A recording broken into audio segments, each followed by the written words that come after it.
On today's episode of Let's Talk FGO, a new slithery lady of a snake lady is coming. Sorry, this is a complete tangent. I may not have that meme anymore either. Damn, I gotta refind it now. I'm pretty sure I do. Hang on. But let me. Yeah, I've shared that to Lucky before. He's definitely got, I love the sexy slither of a snake lady meme. Because that is what's happening on today's episode of Let's Talk FGO. Hi, I'm one of your hosts. I am the White Snake, Omega. With me, as always, the chairman of Dragon Appreciation Day, Lucky. I hope everyone is enjoying Fate Grand Order, aka It's a Jungle Out There. And while we here at Studio Omega like to bring you the latest in FGO-related news and memes, we will be talking about current and future events with the JP and EN versions of the game. So anyone not wanting spoiler... Holy shit, is that a snake mommy? It's always like we've been doing this for years, chat. We're all on the same wavelength here. Though, speaking of wavelengths, my wavelengths are a little compacted. I got very sick immediately after we recorded last episode, and I'm still getting over it. Oof. So, you may expect me to be short of breath and have a couple of coughs that make it through the edit. Lucky does what he wants! I can tell them right now. Lucky's saying that in reference to the thumbnail, which also is the bed image, so you already know what Lucky's done. Let him know in the comments, how you feel about it. Do you appreciate this thing that Lucky has done for you? Do you appreciate it? We still have our gun cock sound, right? Yes. I almost hit a test of your reflexes. Do you appreciate it? Anyway. Let me close that. Also, we should say, normally during these sorts of episodes, when a story drop has occurred, we like to double down on the spoiler warning, but I'm going to be real with y'all. While we're not last, some of you people are crazy and are done with the Lostbelt already, which even I find a little bit crazy, because it was the middle of a week, and there's a lot of content here. There's a lot of stuff. But if you are not keeping up with the Lostbelt yet, we'll let you know about the spoilers when we get there. And before we squibble on through our regular segments, I would also like to shout out to everybody that this episode is being brought to you by all of our listeners, including our patrons, patreon.com/Studio Omega YT, including our patrons who are with us live. If you ever hear me refer to the live chat, we'll come back later with a shout out for more. But that means it's time to check in with everybody's favorite Kohai, or possibly Sensei at this rate of her exposition. Mash. Senpai, 起きてください. Because it is time for Wake the Fuck Up Senpai, our regular segment for pro tips. I do have a related pro tip, hot raid tip, that I believe we got in some set of comments before. I think it was the comments on the last week's episode specifically. Probably. But if you want to know about stuff, you're trying to get your pro strats for the raid, you can force the raid boss to change class by just leaving. Abandoning the quest forces a reset and does not kill your guys. So you do still, take the loss of AP, whatever it may be. And also on that note of just conserving your number of units, it's generally recommended not to fill up all your slots just for those guys to die. It's easier if you use probably, I've seen some people go like, one servant at a time, 3 servants at a time, whatever your minimum amount is. That you think you can safely deal damage, start from there, because that just conserves units for longer. So just keep all this stuff in mind if you're not already done. So we breeze on through to the other side, which means no records, no evils. I threw the couple of tickets in my back pocket at the Tez to Lock banner. Obviously, nothing happened. Nothing ever happens here. So nothing crazy is going on either way. It means it's time for Did You Finish Your Master Missions? To finish your Master Missions this week, number 1, perform 30 FP summons. Some of you are probably doing that anyway with new rolling, but, do it anyway. Then, in 3 separate missions, I need you to defeat 15 each of Heaven, Earth, and Human attribute enemies. You should probably get through most of that by just Lostbelt clearing, but you can massage those numbers elsewhere as well. And then your last 2 are obtain 15 EXP Ember drops, any value of EXP, and obtain 30 EXP drops. All perfectly normal things. Which means it's time for us to break out the Skelograms and move on to the news.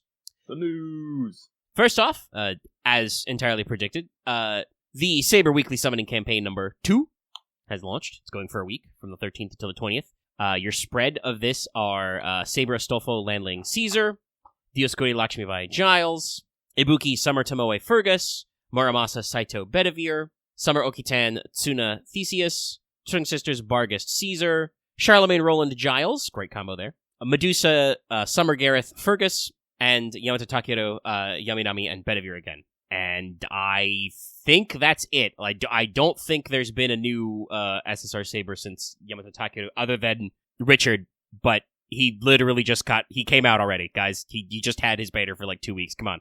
So I think that may mean that next week in JP we may see Archer #1, assuming this goes through the way that loop.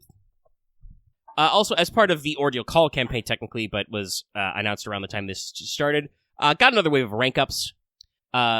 Regular Kama's NP probably received the most unneeded but insane buff.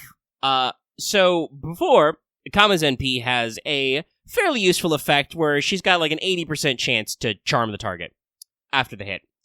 So we moved that around so the charm procs first, and also now she gets a flat 150% bonus damage to enemies if they are charmed. Her NP was also single target quick, which means that she gets the biggest boost from the effective added NP level of a NP rank up. Once again, like I said, Kama was already probably the best single target assassin in the game. Insofar as people have been pointing out on the social medias that I'm reasonably certain there hasn't been another single target 5-star assassin since Kama, period. So just because she has the latest game design, she was already probably the best off. And this definitely clinches it, though I will say that I would argue that the kind of trait damage effects you can get, like on Jack and MHX, are probably more generically applicable in that Kama's bonus damage does only trigger if you can successfully charm the enemy. It's only an 80% chance, play XCOM. And also, unfortunately, many bosses are just like, nah, you can't stun me. So it's a little tricky, but she was already pretty good. And now it's just like, hey, what if you just did way more damage? Yeah, no, Locusta is an SR that came out. So yeah, we've had more assassins, but we have not had a 5-star single target assassin.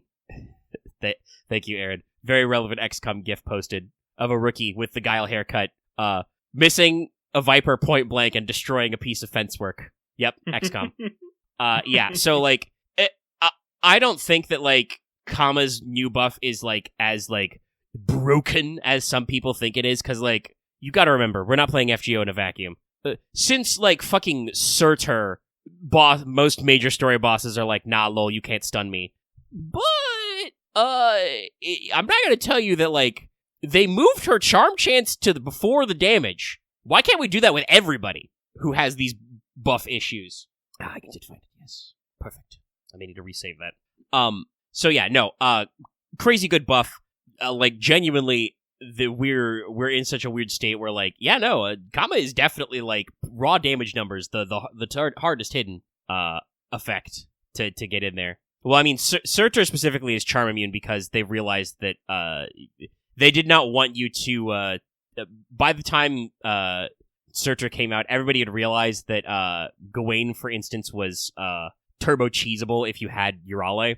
So much so that like I don't think hardly anybody in English struggled against Gawain because you just fucking sent him to Urale jail forever. When he was like in JP. Gawain and Camelot was like a huge backstop, like front stop boss. So yeah, Surtur was built that way because they did not want to make another male Saber who could be jobbed out. But in general, like there are a decent number of debuff immunities and stun immunities that most bosses have. Well, which one did Lucky find now? That's not even stake related, but I love that one. That one's so good.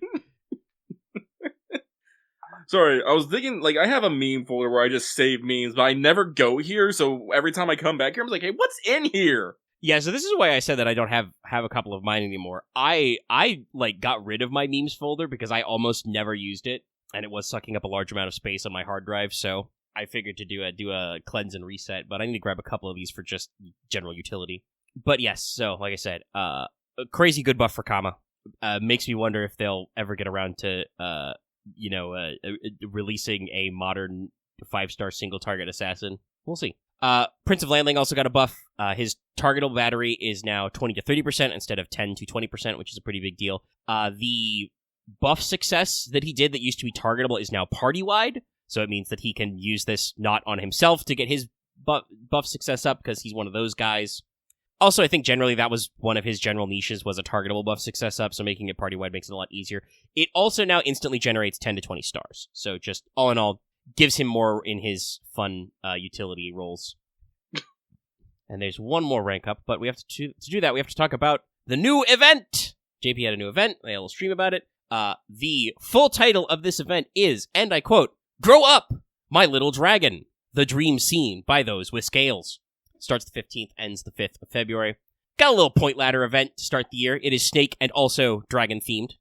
Funnily enough, by the way, some people pointed out when I read out the bonus servant list last week, they asked about how or why some characters like Ibuki and Vitsura weren't on the list. They did apparently address this. I've seen some translated screen grabs where actually for whatever's going on with the event, the singularity, the zone, whatever it turns out to be, does not work with divine spirits. So for narrative purposes, we've left out a couple of the characters. But this is a little point ladder event we're doing. It does require Ordeal Call number 1, Paper Moon cleared. So it needs you to do very well in there. They've got the old, 3 weeks of Apple logins.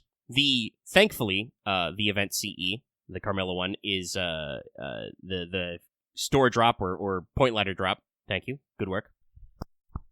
And we got new servants. We've got the limited 5-star Lancer Bichone. And yes, it's Italian, so that is how you pronounce that. She appears to have a hidden ascension, in that you can only see 2 of her ascension sprites right now. It's okay, the Office Lady one is her first. And we also now have a new permanent SR 4-star Saber Kurohime. We are now entering very high levels of regional Japanese folklore. This is specifically related to the Nagano prefecture or province. And she, as I said before, is permanent. So we're still mixing in some fun stuff here. Also, I believe that Kurohime is the source of the Akiha shoes that everybody was looking for. I'm glad. I find it. I shouldn't say that I'm glad, but I do find it hilarious that was immediately debunked. Yeah, it's very funny. To be fair, though, it is one of those things where, I can't help but wonder if the character designer did it that way on purpose, because that's her school uniform one is her second ascension with the, the really long dark hair and the specific pose with the school shoes. It feels like when they built the collage, they were like, oh, this'll fuck them up. So yeah, very funny one.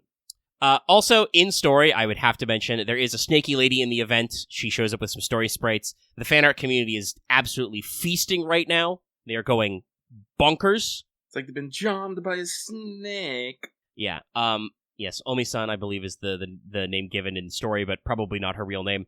Don't know if this is we're aiming for a banner 2, or we're in a tease for a event later down the line. But also, as you might expect from a snake-themed event, which also makes snake a trait. We'll talk about that later, too. But that's in Kurohime's kit.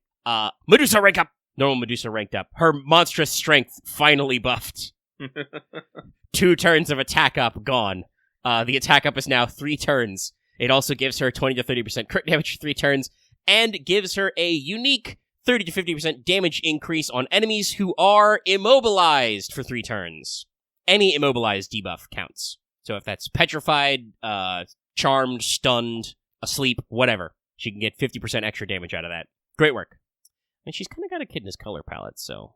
is that where everybody is dumping all the art in JP spoilers? That's fair. I have went back to having JP spoilers fully muted after I added it to the starboard no-go zone.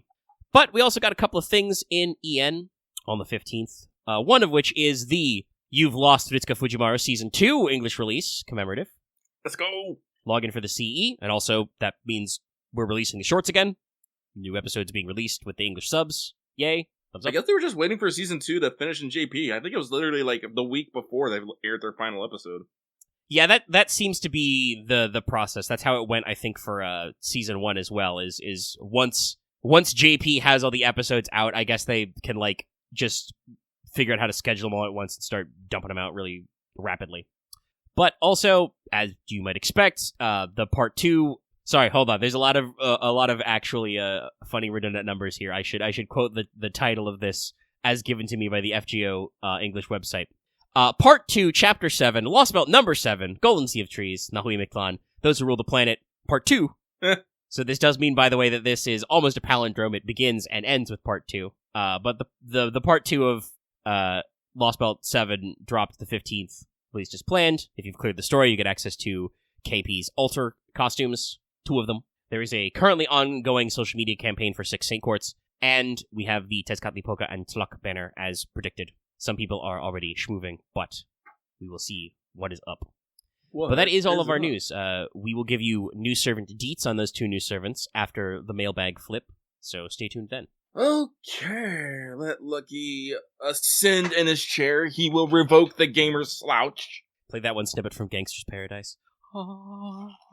But it is time for this week's Let's Talk FGO mailbag, the segment where we read what you have to say and comment accordingly. I unfortunately got this one out a little late. I was actually working on trying to get the, chapter...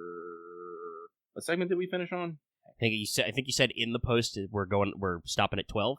Yes, because I'm working on 13. I was working on 13, and then Girls Frontline also had their Girls Frontline 2, I should say, had their new chapter release, and I was all like, shit, I better get caught up on that.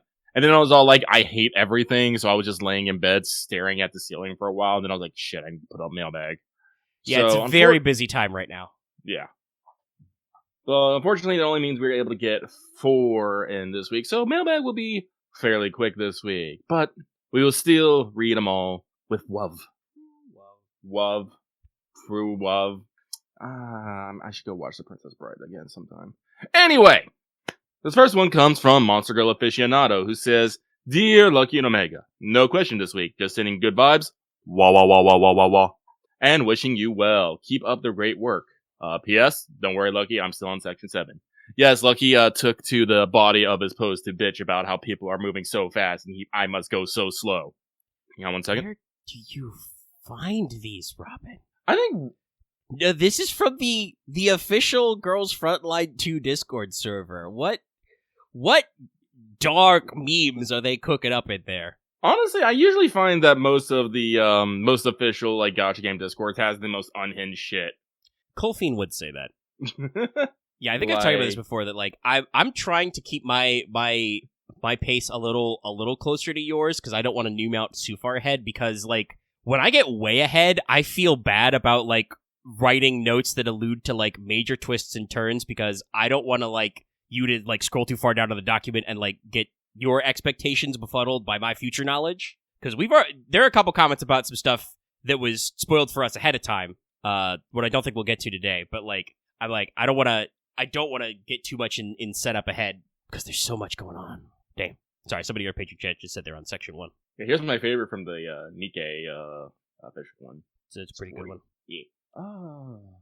But yes, I was actually thinking a lot about this earlier and like debating if I wanted to change how I did notes.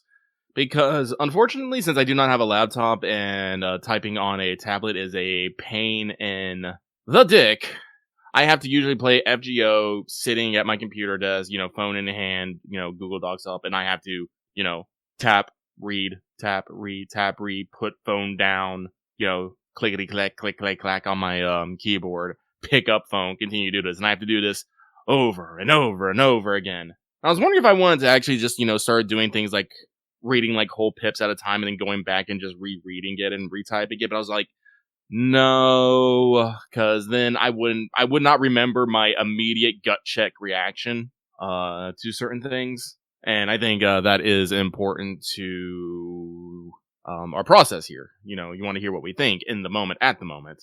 Unfortunately, I'm looking at the notes, and Mega has put some on here, and it's all like, remember this one for later. I'm all like, son of a bitch, I have said something wrong, and it's gonna come back and slap me. I am concerned. Well, we'll see about that. But yeah, no, there's definitely like this moments of, like I said, where like even the way I am, and that's why I'm saying like now I'm trying not to get too far ahead, because even with my ability to remember being better than Lucky's, we yes, people have always, I don't want to sound like I'm boasting, people have always been like astonished by like how well I remember material I read. But when I read a lot of material very rapid fire, basically if I like say take a couple hours and read a bunch of stuff all at once, all of that goes into my brain into a file which is shit I read during this 2-hour period. What order those files are in? I don't know, man. This is why I have to ask and give Lucky these responses of, like, what order did some of these things happen? So, like, this is why I'm like, okay, I don't want to get too far ahead because I don't want to write brick-by-brick notes breaking down some of these things on the off chance that, you know, Lucky ends up getting flashbanged and I future influence him with me yelling in text. But also, if I get too far ahead and I don't write these things down, I'm going to start to forget what order these things happen in. Honestly, Omega, that happens anyway. There's been a lot of times, like, this is why I'm talking about, like, I'm slightly now editor lucky. There's been times where you'll put information that it appears earlier, or you'll put information that appears later. And I have to usually move things around. It was like... Yeah, that happened a lot with the first chunk of the Lostbelt. Yeah. So far, I mean, the main thing is that now there's still going to be, like, disparate sections of, like, one bit is, like, way further down here after this bit. But mostly, I think they're all still staying in chronological order, I hope. Well, I can't remember any specific example. I just remember it happened. Yay, faulty memories. No, like I said, I definitely know it happened. There were even points where I tried to, like, go back and there were some points where you hadn't even gotten around to re-editing my notes because you were trying to figure out where they went because, like, I couldn't recall what order it was in. And so I had to, like, reread along where you'd written to see, okay, I'm pretty sure this block of exposition was here and this was there. Yeah. And I won't say that, like, this Lostbelt, chat, is very exposition heavy in a lot of different ways. And I appreciate that, but it does also sometimes make me feel like a crazy person because there are times when I read a conversation and I'm like, are we talking about this already? And yeah, we did, but usually without some different detail. And I think, what was it? I think you typed this, like, yesterday or today where you were talking about, like, you keep taking notes and, like, commenting on the story, and then, like, a couple lines later, somebody actually remembers to talk about that. Because I feel like that was another thing that was happening a lot in part 1 of this, was just, like, sometimes people would just say stuff, and both of us would write down, we don't want to ask about that. The answer was, no. Now we're asking about everything. Clearly it's because there wasn't enough Da Vinci Chan in the front half. I believe it. Anyway, we are going to move on. Lucky's trying to enunciate and project a little bit better, so everyone let me know if I sound louder to you. Your sound waves are definitely coming in a little louder and clearer. Excellent. So, this next one comes from the Tyrant King wanting to cook up more Digimon decks, but is stopped by time. Dare I say, Zawaldo. No, we do not have any DEO sound bites. I was just thinking that. I was like, no, we don't. We definitely don't. Should get the fucking time stop sound, though. That's such a good sound. Just any moment we're like, hold up, just, you know, that'll be our sound cue. Anytime we just... Oh, no, I'm doing that now. Tokyo Tomare. Anyway, they say, question. Hey guys, out of curiosity, what event are you most interested in playing this year in FGO? Also, what game are you looking forward to seeing on the Switch too? Anyway, that's it for me. Sending good vibes your way. Wah wah wah wah wah wah wah. And hope you have a great evening. Yeah, that Switch 2 announcement came out, buddy. It is a thing. But, there are 2 events I am looking forward to this year. It's very, very simple. 1, Lilum Harlot. It's gonna be fucking amazing. I believe it. If I had bones, you know, I'd be betting them. And, you know, LB6 Summer. Just, yeah. Yep. That was it. I literally was thinking, I was like, well, it's gotta be between 2, because those are, like, the most highly anticipated events of this year. I mean, like I guess it's not an event, but I am pretty interested to see what Audio Call is like, because I feel like I've actually managed to avoid a lot of, like, crazy in-depth spoilers about what's actually happening in those story blocks. I mean, I know you get more common. I know you get Durga. Yep. And you get a bunch of stuff in there, but yeah, no, I have no idea what's actually happening. And I'm pretty sure that Saber Medusa was in Audio Call before they dropped her for the event later. So, like, that sounds like a fun time. We got some Sakuras, we got some Medusas, but that is a permanent story chapter. So, as for the Switch 2, oh man, give me my Twilight Princess like remaster. Yep. That's all I ask. That's all I ask. I'm so coping, but as part of all the, like, rumors into the leaks, people were saying Nintendo's talking about finally doing some of these ports. They're gonna finally do the Twilight Princess re-release with the Switch 2. I mean, give me the Wind Waker give me the Wind Waker HD and the Twilight Princess.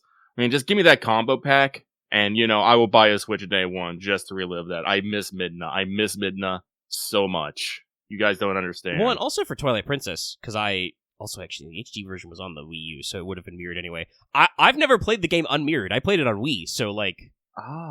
that's where they flipped the whole map so that Link could be right-handed for players. Which is insane to think about. That they were just like, how do we do this? Right-click, flip horizontal. So, yeah, I would be very interested to see what, like... Are they going to keep it flipped for motion controls with the Joy-Cons, or are they going to have it unflipped? Will Nintendo be able to muster the technological power to let you pick, mirrored or unmirrored? Who knows? That'd be interesting. That did have some big I miss my wife Tails energy. Well, Midna is my wife. I miss my wife. Listen, Lucky has never been, Princess Zelda's my waifu kind of person. But no, Midna just being her, like, perfect gremlin imp self, and then she turns into a beautiful princess. I'm just like, oh no, she's everything I wanted. I mean, I think this is the beauty is that going back all the way to, like, Ocarina, the Link is usually the centerpiece of a complex swath of relationships. Like, I think the one that was the most straightforward was Skyward Sword most recently. Tears of the Kingdom is pretty romantic in nature. This is true, though. I feel like because it was a sequel to Breath, there's still a little bit of the wiggle room built in. Like, Breath set up that there were, like, at the very least a few ships you could construct. Yeah, the one I wanted didn't get it. I cry. Why no? Why not get the ninja girl for your wife? That's the best one. And then, of course, the one that stunned everybody in Tears of the Kingdom was, what do you mean Prince Sidon is marrying a woman?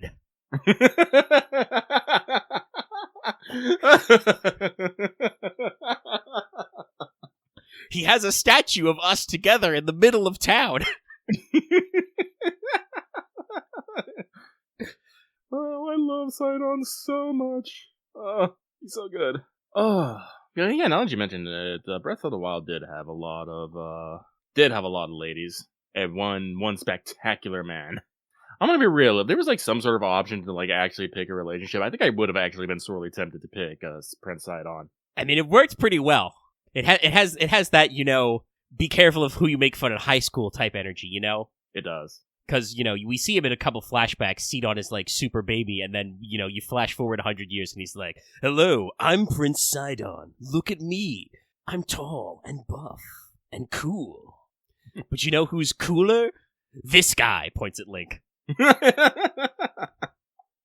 But other than that, on the Switch 2, oh, geez, I don't know. I think it's probably coming out before it, but we are getting basically a remaster / remake of Xenoblade Chronicles X. I'm excited for that, but that's probably gonna come out beforehand. Although I'll probably wait till after the Switch. Actually, I gotta double check. Is it just coming out on Switch 2?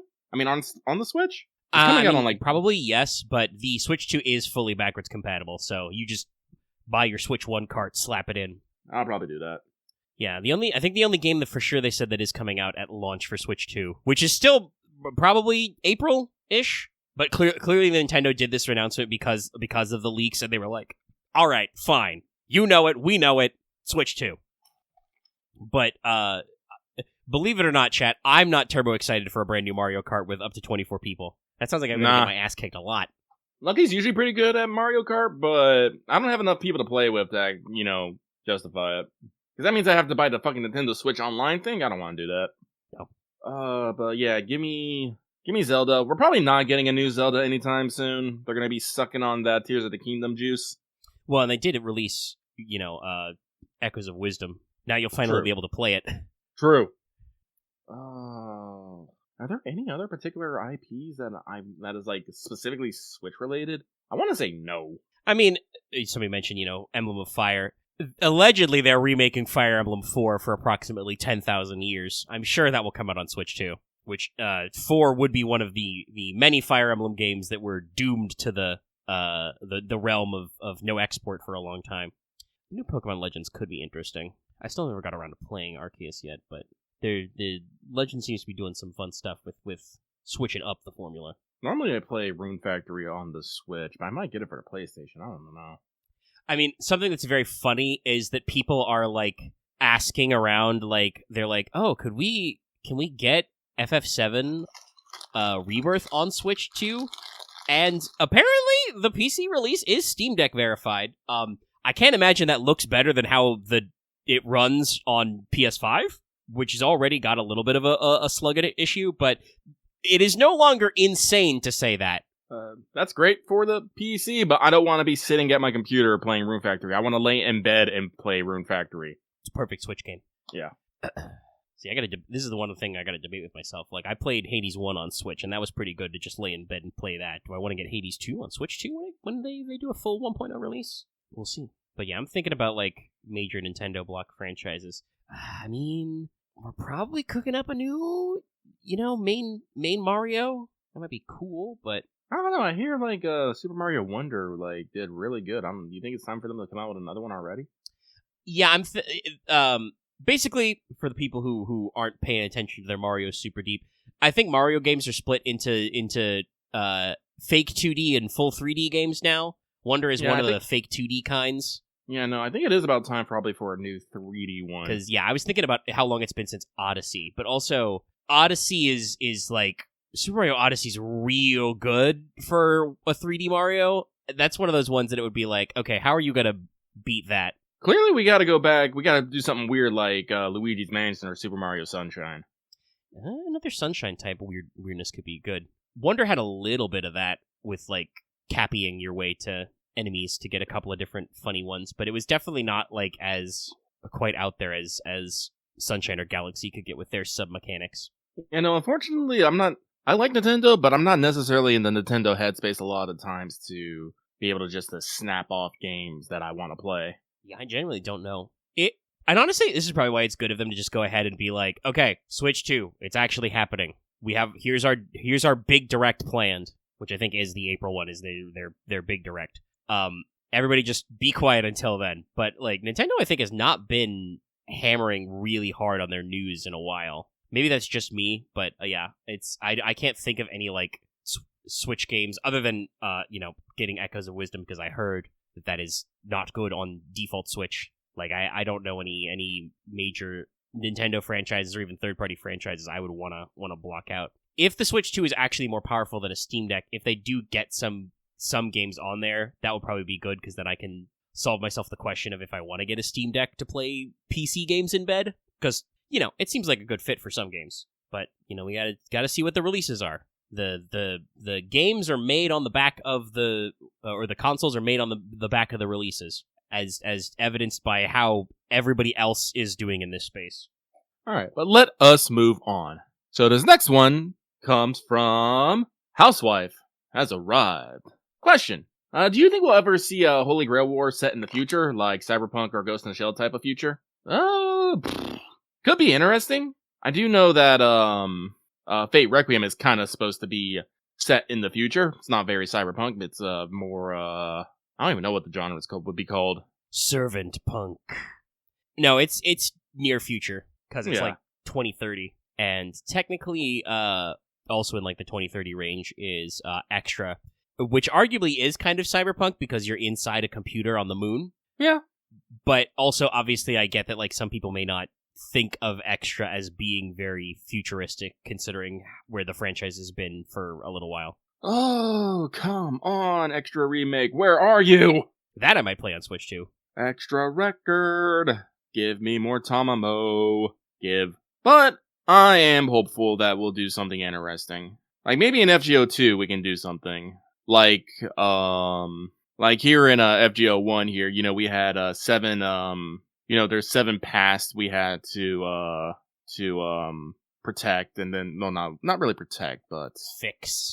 There were 7 past we had to fix, and here in part 2 there's 7 presents we have to destroy. So if we go to FGO 2, I'd definitely like to see like there's like 7 futures we have to ensure. So maybe we go and do some like time wooge to like go temporarily into the future, and we have to figure out something to ensure that this future happens, or else bad things happen. So that could be a good way to get some, some crazy, like some future setting stuff in. I keep thinking about what FGO2 might look like and where its stories might go. It's always fun. No.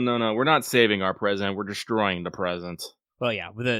from our perspective, our present has already been destroyed. Technically, it was both times. Yeah. It was incinerated, and then it was bleached. We must unmake the Lostbelts, but we'll see what's up with the story when we finish the story. Mm-hmm. But yeah. So yeah, no. If we were to do something like that in FGO2, I think that would be the prime time to like pull out some weird future servants verse shit. Oh, excuse me. Hang on one second. Sorry, I didn't want to just belch straight into the mic. It would be rude. Usually a good idea, yes. But that is enough on that. Let us move it on. This last one, well, actually, here, let me just refresh. Let me see if someone decided to slip one in. Nay, they did not slip one in. So this last one comes from Deep Down Dave, who says, in my Discord group, everyone seems to react to Munier's death and revive the same way. They thought it was lame. Not that I dislike the character, it's just having him die left way of more of an impact. So do you guys think that the writers are keeping him around for a reason? I feel like it doesn't do something I feel like if it doesn't, that's why there's an it missing. Yeah, we're missing it. We got a dangling article. Yeah.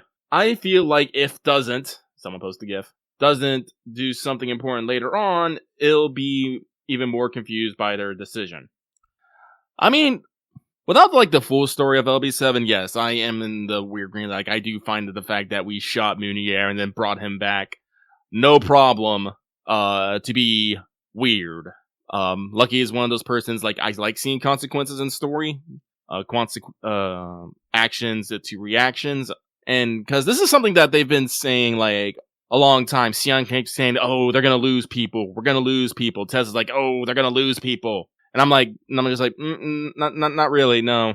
We're all kind of just here. Well, like, hell, like... The character, the beat that actually stuck, which still has impact more, is Marine, arguably. Yeah, no, Marine has. But Marine is weird, because Marine is just part of well, I shouldn't say just part of it, because Marine is great. The Marines are great. But that's the thing, they're the Marines. Even if they have little, like, individual differences, there's still a bunch of them running around. It feels... Yeah. Yes. And yes, it is true, we did just lose Holmes last week. But that was for these guys. For us, that was... Months ago. Like, half a year ago. Also, technically, Holmes wasn't actually on our side. Yeah, I don't know if that lessens the punch when he decides to, jump over the falls smiling, because he's like, figured it out, guys. Bye. Yeah. No, he's still the GOAT and whatnot, but like on a technical of technicals, he should not be counted among your allies, because he was not. Yeah, it's one of those weird things. I want to say this by saying, in general, I personally subscribe to a school of thought of writing, and I have seen a couple of people reflect this. Killing characters just for the sake of shock value is kind of lame, because as a writer, you basically have two choices. You either fix it, which means it is less impactful anyway, we're at this step, or you have now removed all potential narrative use for that character. Now, that does not necessarily mean that characters would have narrative use, but it does mean that you couldn't use it, which for Munier, I think, is the other half of that stage where people are like, okay, so does Munier have a greater point in the story? And I don't know if he does, but he is the guy who is kind of the face of our Chaldea operatives, and some of this I think has to do with the tone of like currently FGO's writing, of just that, like, we're in a really, when it comes to like trying to set stakes and expectations, we're in a really weird place where genuinely we don't have a lot of characters you can kill. You can't kill the master. That game's over. Then, it's like losing with the main character in Persona. Done. Game over. You can't kill Mash. One, you already did that, so fuck you. But two, that would just be a incredible clusterfuck of narrative writing. We already killed Da Vinci once, so that doesn't mean anything anymore. That's not true, actually. If they did something terrible to my tiny Da Vinci, that would be terrible. But like I said, we're just going for a repeat. You could kill Gordolf, but then the story would be made worse, because we would no longer have anybody to get us through situations, because most of us are bad at this. And that mostly leaves the 14 or so Chaldea staff members. The unfortunate factor is, out of them, only Munier ever appears on screen. We could probably kill Kaduk. We could. I kind of hope we don't, though, because we've killed a lot of the cryptors. Speaking of running out of narrative juice, I hope he lives a little longer. I don't know if he'll make it all the way through this story, but yeah, we've added Kadok to the team so he can be put in mortal peril. But yeah, it's one of those things. Technically, I think we can kill... Robin's like, am I not allowed to have one friend? Technically, I think we've shown that we could probably kill Sion a couple of times and she could just come back later. Obviously, that's kind of not the same thing we're talking about, but it is kind of like, I think she's possibly at mortal peril. But also, we've talked about this at length before, Sion is also weird in that she likes to go out of her way to insist she's not on our part of our unit. She is not part of the team. She is merely assisting us with our stuff because, stopping the world from exploding, she woke up one morning and decided to do that. And everybody at Atlas told her, yeah, who cares, lol? And she's like, okay, all right, you guys. I care. How about that, huh? Gonna make my own secret doomsday device group. So it's one of those things where just like, when you want to do those stake raising things, you have to be careful. I feel like part of it, I think, was they were like, this is, I guess, if you're not caught up with the first part spoilers, but we're past that warning. I think the point of Munier is twofold. One, it's a character illustration for Tezcatlipoca, because like we want to show that Tez is the kind of guy who will go from 0 to 60 instantly, even if he's terrible at it. Like he is perfectly willing to jump to violence immediately, even against his own people. But also, I think because what they wanted to do, and I do not think was worth bothering to write because it didn't really get me. But I think they wanted to set up a possibility that everybody died for the cheap heat of that one CG where it looks like everybody died, and then Gordel steps out, and you're just like, what? And I'm like, writing wise, that one probably wasn't worth it. It probably wasn't worth it to go for the cheap heat because I didn't believe you. I kind of assumed that if you killed all of the Chaldea support staff except maybe the characters who have faces, I kind of think we'd have a hard time finishing the story, bub. So it's one of those ones where like I do not think the intent was ever to put Munier permanently in danger because he is kind of a unique character as a mauve shirt of like the one Chaldea background guy who like has a name and a personality. But we wanted to impress upon that things are dangerous, but it's really hard to do that in part 2 because we don't have a lot of people left. We've killed them all already. I'm fairly certain that actually, I don't know. I think some number of the Chaldea staffers actually went home after part 1. Lots of people got fired for Epic of Remnant, I think, technically, when the UN froze our budget. So yeah, it's one of those where like I think overall the situation is weird, and if you're reading it and you're like, I don't know what was going on here, that's a vibe, Yeah, Anastasia also killed a lot in the assault. But I don't know. It's one of those things where like, would it be better if we just killed Munier just to kill Munier? I don't know. I do like Munier. I don't know. Maybe it would have been better if they actually like said the quiet part out loud. You actually wrote this down to talk about it. We're developing our own responding to comments section separately from the mailbag. But a couple people did talk to us, and guess what? There was a Nasu interview.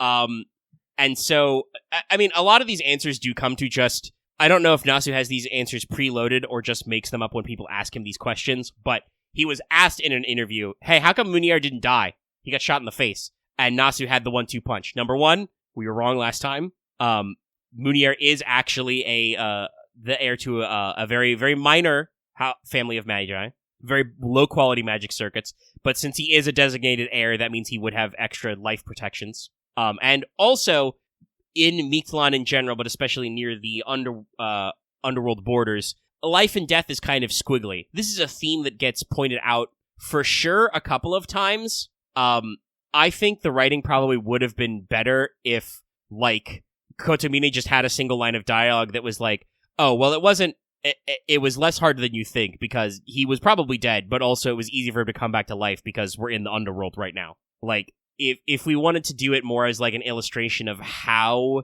Because I do want to say, I kind of feel like one of the themes of this Lostbelt is life and death. There are a lot of cases of, like, the Dinos don't really care about dying individually, you know? Like, they have no individual fear of death. No, I think they have an individual fear of death. That's why they run screaming whenever Kamazot's coming up. But they do not have they do not fear death as a species. They do not have existential fear of death. Yeah. And there's also moments where, like, the Osalome, for instance, almost practically worship death. They are, a people of a nonstop machine of war to kill dinos to make sacrifices. And there's some other stuff later where there are some guys who are dead but are still rattling around. So, like, life and death, I think, are supposed to be themes. This could maybe, in the writer's room, used a little extra note where we just made sure to touch on that one a little bit better. Yeah, no, Munier should probably have explained it when he got up why he didn't die.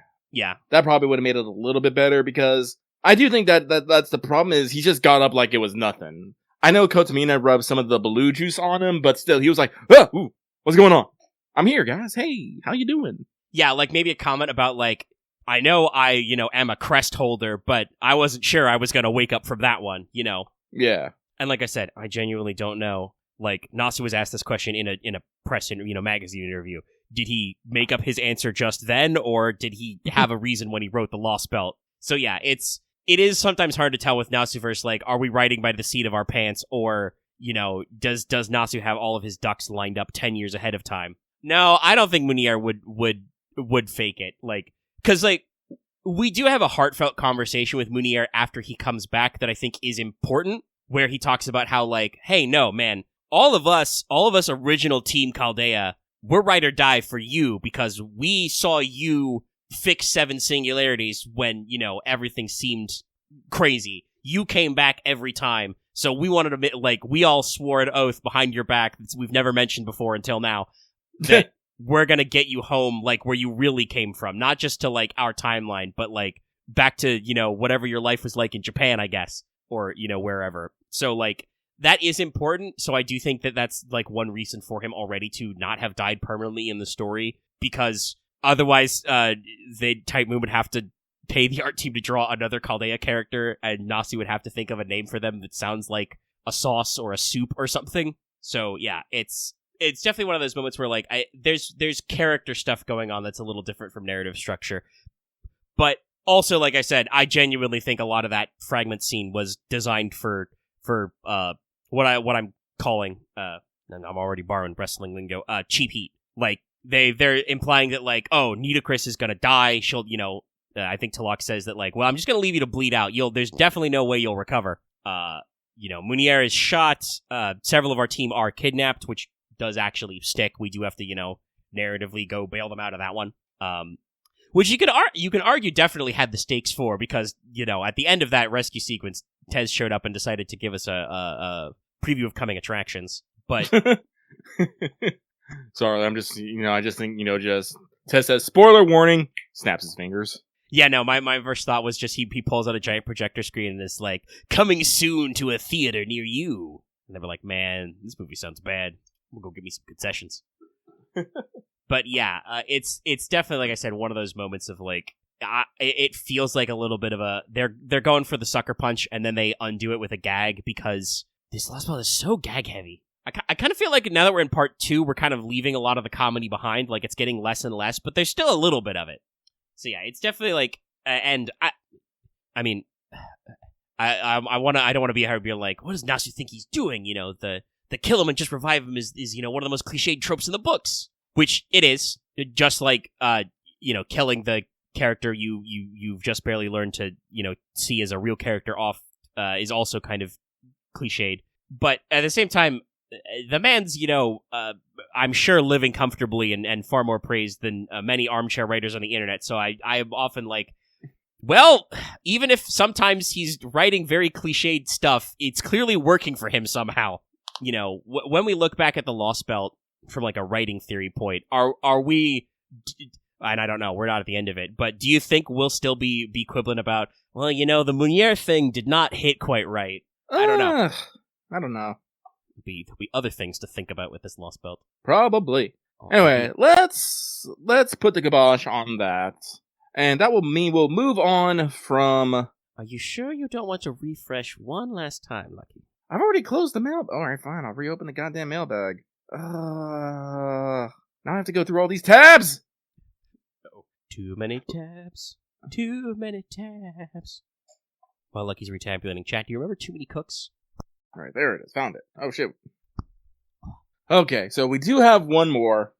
So, our last one, not the least, comes from Agent 418, pouring one out for the boy, Wakachan, who says, "Hello, Lucky Omega. Have a good weekend, y'all." Thank you. Thank you, Agent 418. Glad you were able to get it in there at the last moment. Oh, excuse me while I close 5 Twitter tabs. Jesus me. That's Lucky's bad internet habit. If I get bored, I just automatically open Twitter. I'm just like, shit, no. And then I close it. And I'll do that multiple times. Ugh. But now, once again, I close it. Once again, we are done with the mailbag. We'll be moving on to Chaldea Free Talk. And I did want to bring up a couple things. Comments from last week's show. Mega already took one. But yes, it did come up in a review, but apparently Munier is the heir to a minor mage family and has a spirit crest, not to mention that the laws of death are nebulous and Mi'kmaq, so that explains that. Also, it came to our attention that during the scene where the Marine is taken hostage, if you only took Mash during the fight, you would actually get an alternate scene where the Marine breaks free from his confinement and then gets shot dead for his troubles. Apparently you can go watch the scene in the records, so if you only saw one or the other, I might behoove you to go back and check out the other one. Yeah, so that does kind of like, speaking of using death as a powerful trope, yeah, it's kind of unfortunate, but that Marine is doomed no matter what. It's just a matter of like, do you go all out to face Iskali and he's true to his word as, you know, a scumbag, or do you surprise him long enough by going 1-to-1 that Marine can escape, but then is, you know, inevitably killed because you're horrifically outnumbered? But yes, once again, we do read your comments. Lucky was not kidding when he said he was going to make a greater effort to be down there in the replies, replying. So continue to leave comments on YouTube, and if it's got something we need to talk about in the show, we'll talk about it in the show. Maybe we'll come up with a cute name. Maybe we won't. Sorry, I took a deep breath there and had to make sure I didn't cough. But that is the couple of comments down there. Though we did get many more. Actually, didn't take a note about this, but the paleontology guy from a couple weeks ago responded. Good on them, saying they didn't feel called out. And apparently the reason why they felt the need to go into so much detail, this is the fact that I would lead with next time, is apparently even biology textbooks today sometimes fuck it up in saying that ammonites and nautiluses are the same thing. That's the kind of thing I was talking about where, like, that's something I need to know more, because that's like I said, all the brain stuff goes into file folders, and I hope it comes back out in the proper order. Yeah, apparently that is something that people do fuck up. I was going to try and turn that into a segue, but there's no way that's good. Let's do servant deets before we do recaps. Deets caps. Where do I want? I always write these down in a particular order because I have to. I can't write them simultaneously. But where do we want to start today? Do people want to start with Kurohime or Bishone? Start with Bishone. That is at the top, so it is a natural starter. And indeed, yes, it's Italian, so it is pronounced Bishone. Have to remember that for rain. There is actually a house with that name. But Bishone is on the coat of arms for the city of Milan, in Italy. Means pretty literally big grass snake. You've seen it before, probably, and if not, it's the only thing that goes by this name. So, it's the image of a divine snake giving birth to a man. Yes, that's right. This snake is not eating that man, despite the fact that everybody in this image seems very sad. The Bishone is also sometimes called Vipera, viper, again, for serpent. So, this was originally associated with the Visconti family of Milan, who used to rule the city, but even after they died out, the symbol of the Bishone has still been used in the heraldry of the city. So it's a major Milanese thing. There's not really a like hard and fast mythology around it. There are a couple of historians and poets who talked about it, and it does seem to have been inspired by some like relics or art pieces that were recovered by the family from Constantinople. So there's a little bit there, but it gives us a good loose mythology. That said, obviously, its fate, keep your eyes peeled out for any weirdness. Like I said, I think this character has a story locked third ascension. But she's a new limited Lancer. She leans high HP and lower attack size. She's got like 15k HP, so very high on that. Classic Lancer stuff, quick, arts, buster. Good hit counts, high NP gain. She is 0.7 NP gain with like a 4-hit arts card and a 3-hit quick card. So classic Lancer shit. But guess what? If you've ever been wondering, hey, where's the poison team comp? It's here. So, her NP is quick, single target. Before damage is dealt, it gives all enemies toxic for plus 100% poison damage for 5 turns. So poison damage is doubled for 5 turns. Her overcharge effect is to apply a poison first. This poison goes from 1k at overcharge level 1 to 5k at maximum charge. Okay. So that means that if you can get maximum overcharge, you're looking at 10k poison damage for 5 turns. Very respectable. Though it is single target, obviously, so it's not going to clear out ads, but we'll do that chip damage you need. Also, deals bonus damage to the enemy based on the amount of poison they have. Each poison stack increases your damage multiplier to a maximum of 10 stacks. Okay. It's also guaranteed -1 charge. -1 NP pip. That's always useful. So yeah, no, you're looking at not insignificant poison damage for 5 turns, at least a little bit of the bonus NP damage stack, and also, as like I said, very useful, guaranteed pip down. Her first skill gives her 20 to 30% debuff success up for 3 turns, and also 30 to 50% crit damage for 3 turns. But it also has a couple of other effects. It's a very busy skill. All enemies, AoE, get 1k to 2k poison damage, and also get another plus 100% toxic no, they're both for 5 turns. Let me double check that, actually. I read these notes earlier, but I want to make sure we're not miswriting. But it should be 5? Yes, no, it is all 5 turns. So, yeah, once again, that's 4k poison damage to everybody for 5 turns at maximum skill level. Also, gives them 30 to 50% healing received down for 5 turns. Just halves their heal rate for 5 turns. Yes, okay, sure. So, there's more damage multipliers, more dot, more healing down.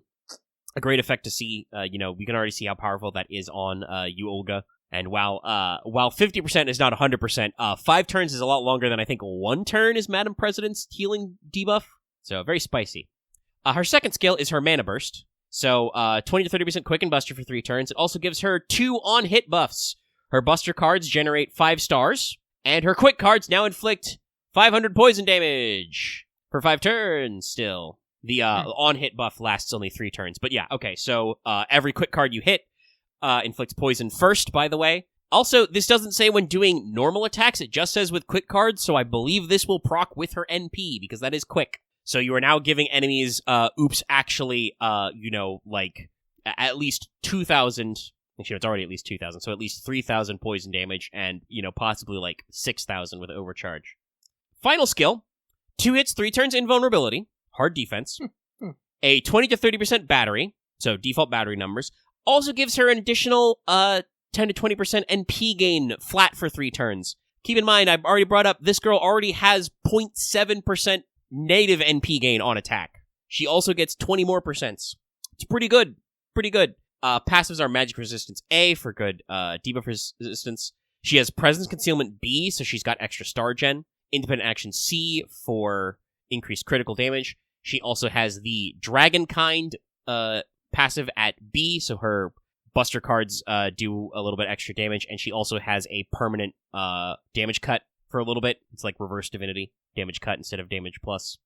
But yeah, so Bishone is good. I would say that, like, comparing her to, like, more recent single-target Lancers in her slot, she doesn't have quite the flexibility that Melu does. Like, Melu can obviously, turbo loop her single-target Archnoble Phantasm and then just go, you have friends? No, you don't. They're dead. Swap to AoE. And Bhima, who's coming out with Ordeal Call 1, he's a story-locked 5-star Lancer.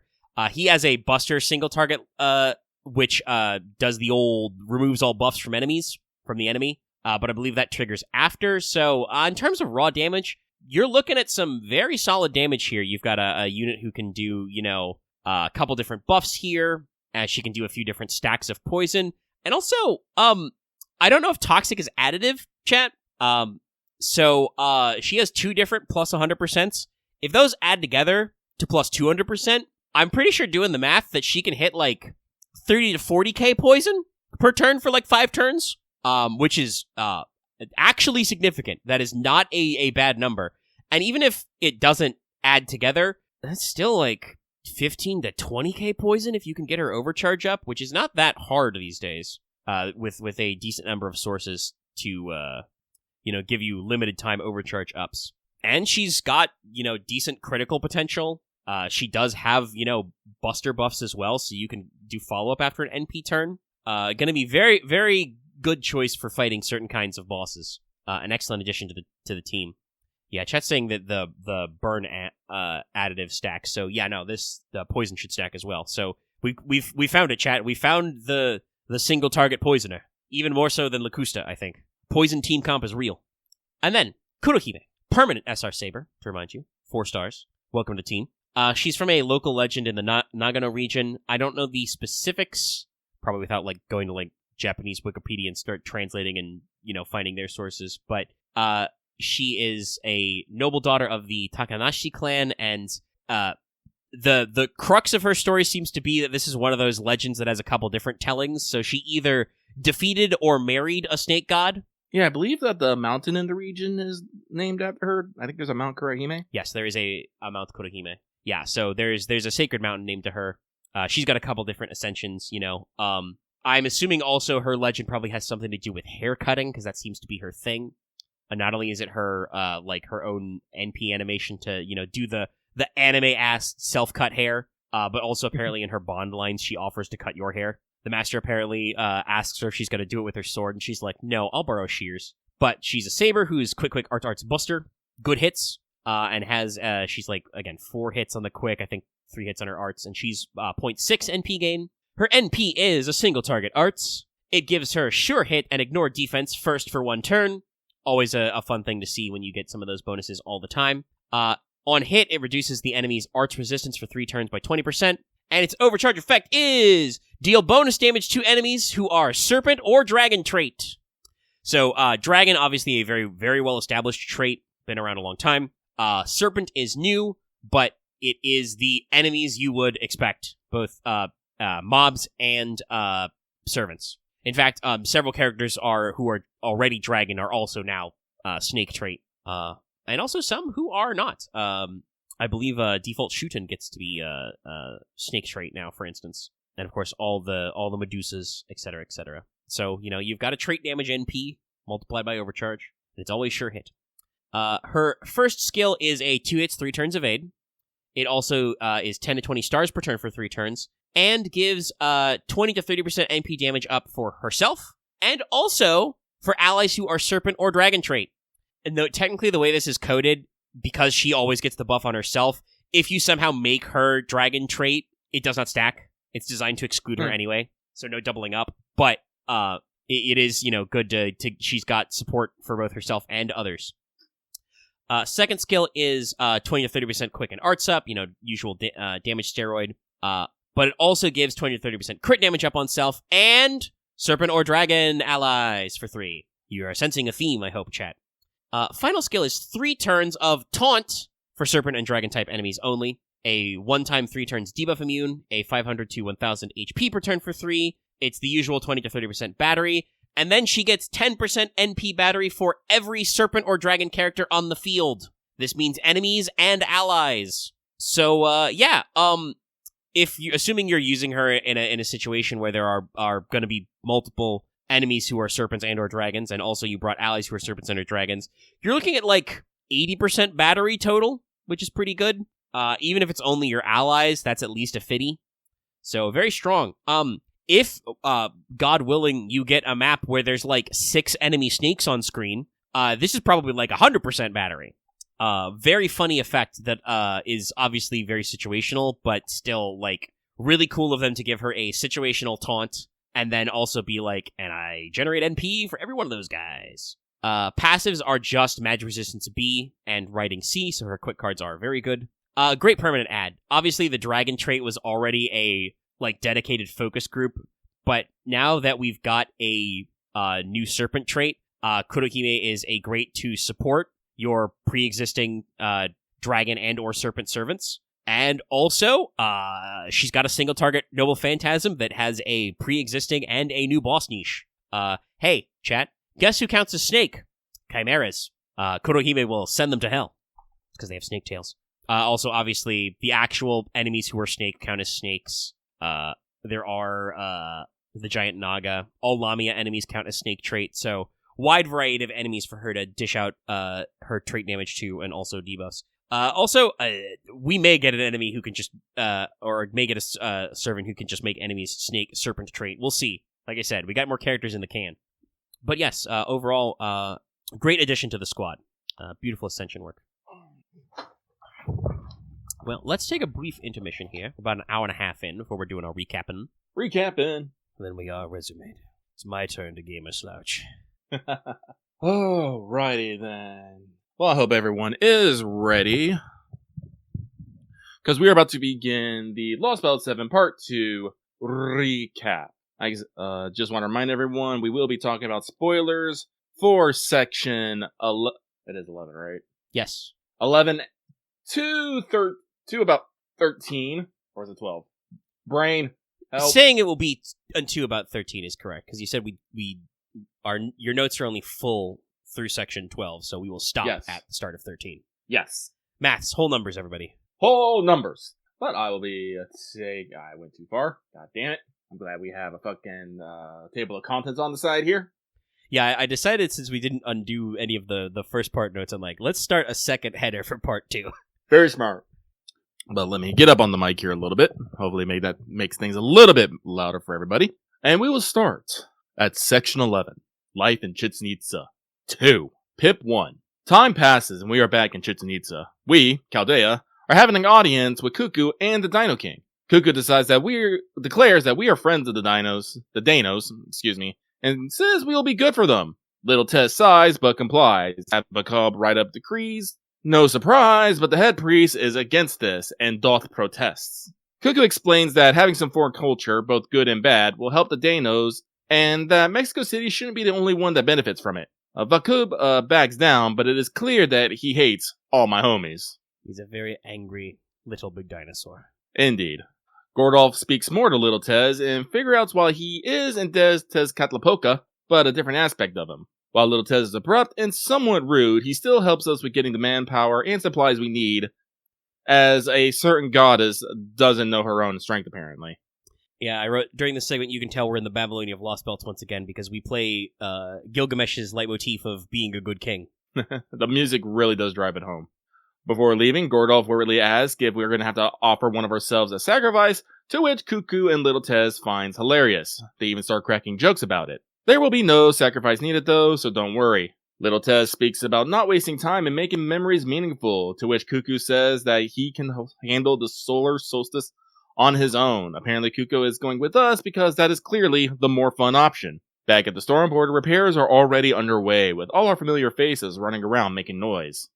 Great little trick to kind of montage a scene, but I definitely noticed at least one conversation happening in the background that I'm wondering, what do Sion and Koya and Skaya have to talk about? That is a good question. Nothing immediately comes to mind. Da Vinci takes a moment to lay out all of our problems, specifically how this Lostbelt is weird, and Tez is weird. She also mentions that we have an issue in regard to the Madam President, who is having a problem of her own with the shady priest. Not that Kotomine is making anything better. Da Vinci states that she is the foreign god, and we really can't be sure if she's an ally, so we'll be taking a vote to see if she can stay, in which it would have to be unanimous. Lucky has a big old personal note here, in which reads, "Personally, I think this is stupid.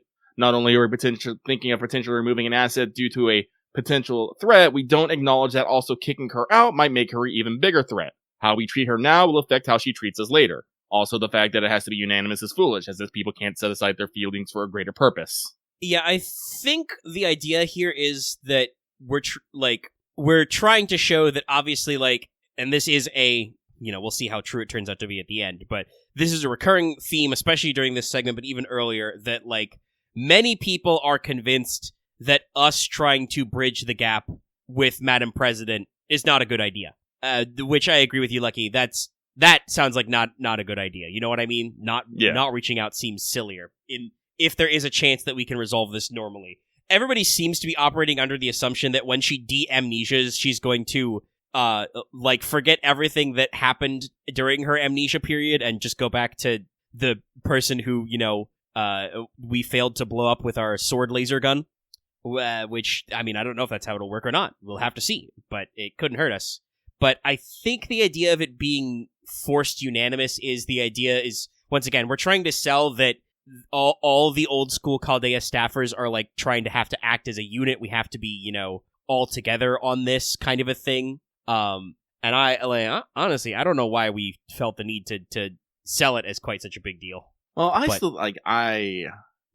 I think it's stupid because just in general, it's like, even if we don't take the effect of, she might be an enemy, just the fact that if we send her away, we're going to have no idea what she's doing and what she's getting up to. Like, we came here originally to make sure that the Madam President doesn't fuse with Ort. If we send her away and she remembers, who's to stop her from just going off and doing it while we're fucking stuck here? Well, presumably, whatever stopped her from doing it already, since she's been here a few months, but that gets into the timeline being weird. Yeah. No, it's much better to keep her in sight so you can, react to things as they happen and try to influence them. The moment that something is out of sight, guess what? You can't influence it. So, no, this is hella stupid in my opinion. Talking about it being unanimous, but also is very funny, because you've got the point that comes immediately next, and it's like, actually, yeah, who decided it had to be unanimous? Did Da Vinci come up with that rule? Yeah. Was that Gordolf's idea? Could be a Gordolf idea. He was just like, as your manager, I'll make it easier. Listen, you all vote, and if you vote unanimously, it's good. If even one person dissents, we can't do it. I don't know. Yeah, Axe is in our chat saying, yeah, she is the one that's supposed to try to bleed the planet and kill us all. Yes, but also, let's say, I'm also getting this feeling of, maybe not. David has been saying some cryptic shit about how maybe the Foreign Guard isn't actually our enemy. And I'm not entirely sure that the Bleach Earth phenomenon is the Foreign Guard's fault.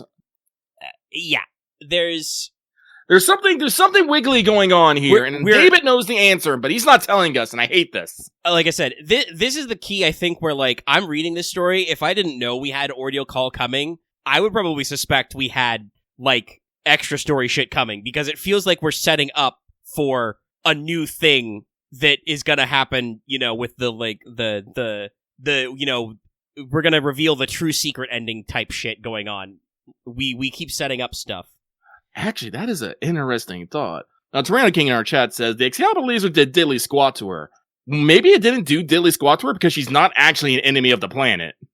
And it's very funny because this is something I keep wanting to remember. Everybody hold this fact in your mind. She was just as confused as we were that it didn't work. So, yeah, if the value of her threat to humanity index wasn't enough for the ray trace gun to do anything to her, then yeah, maybe she's not as much of an enemy of humanity as she thinks she is.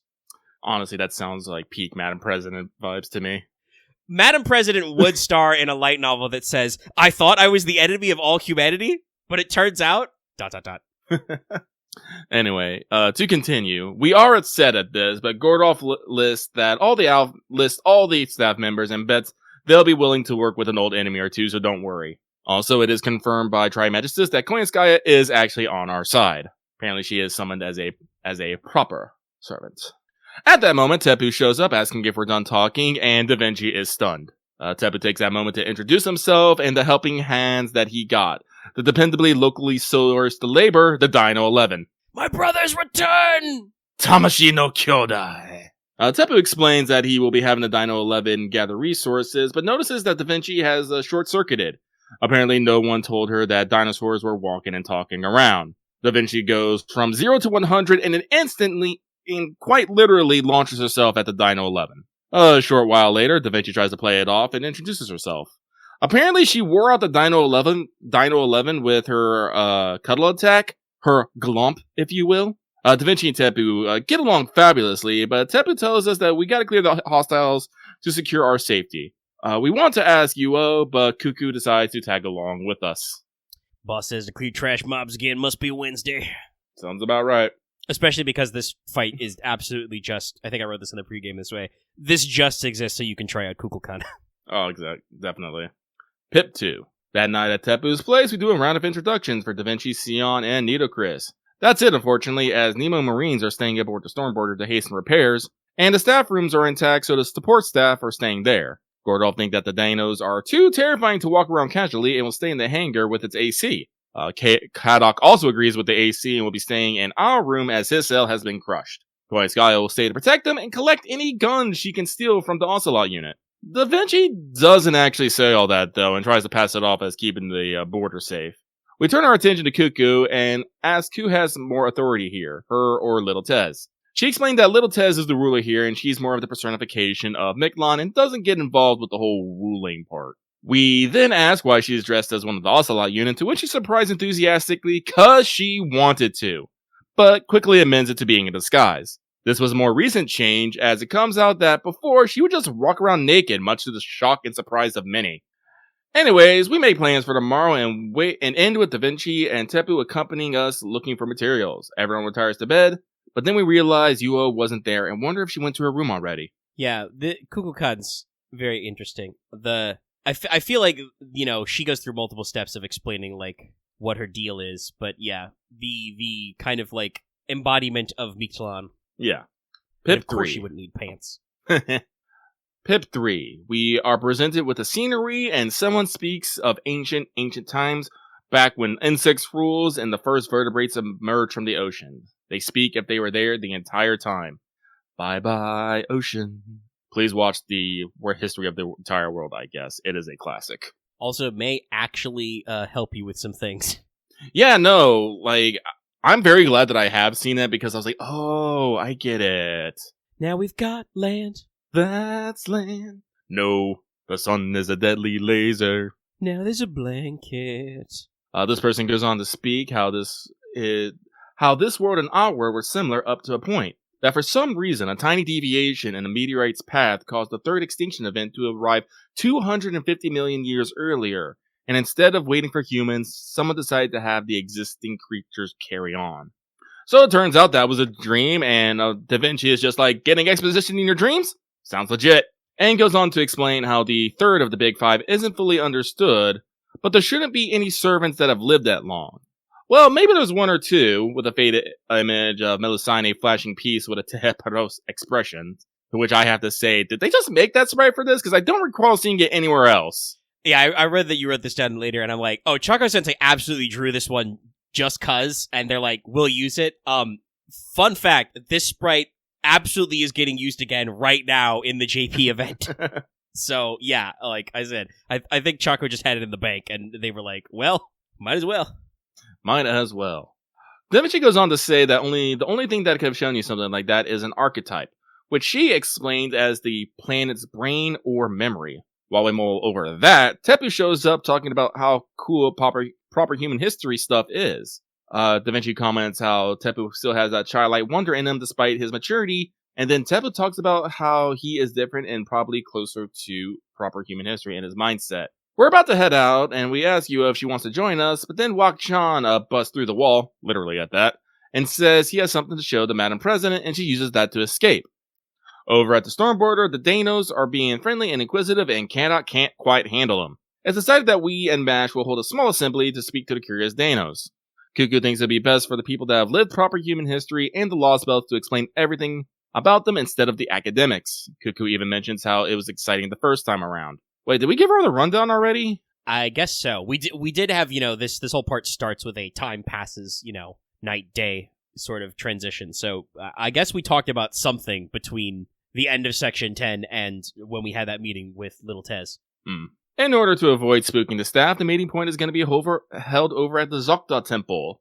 In the meantime, though, we gotta help on gathering food supplies like meat and fruits.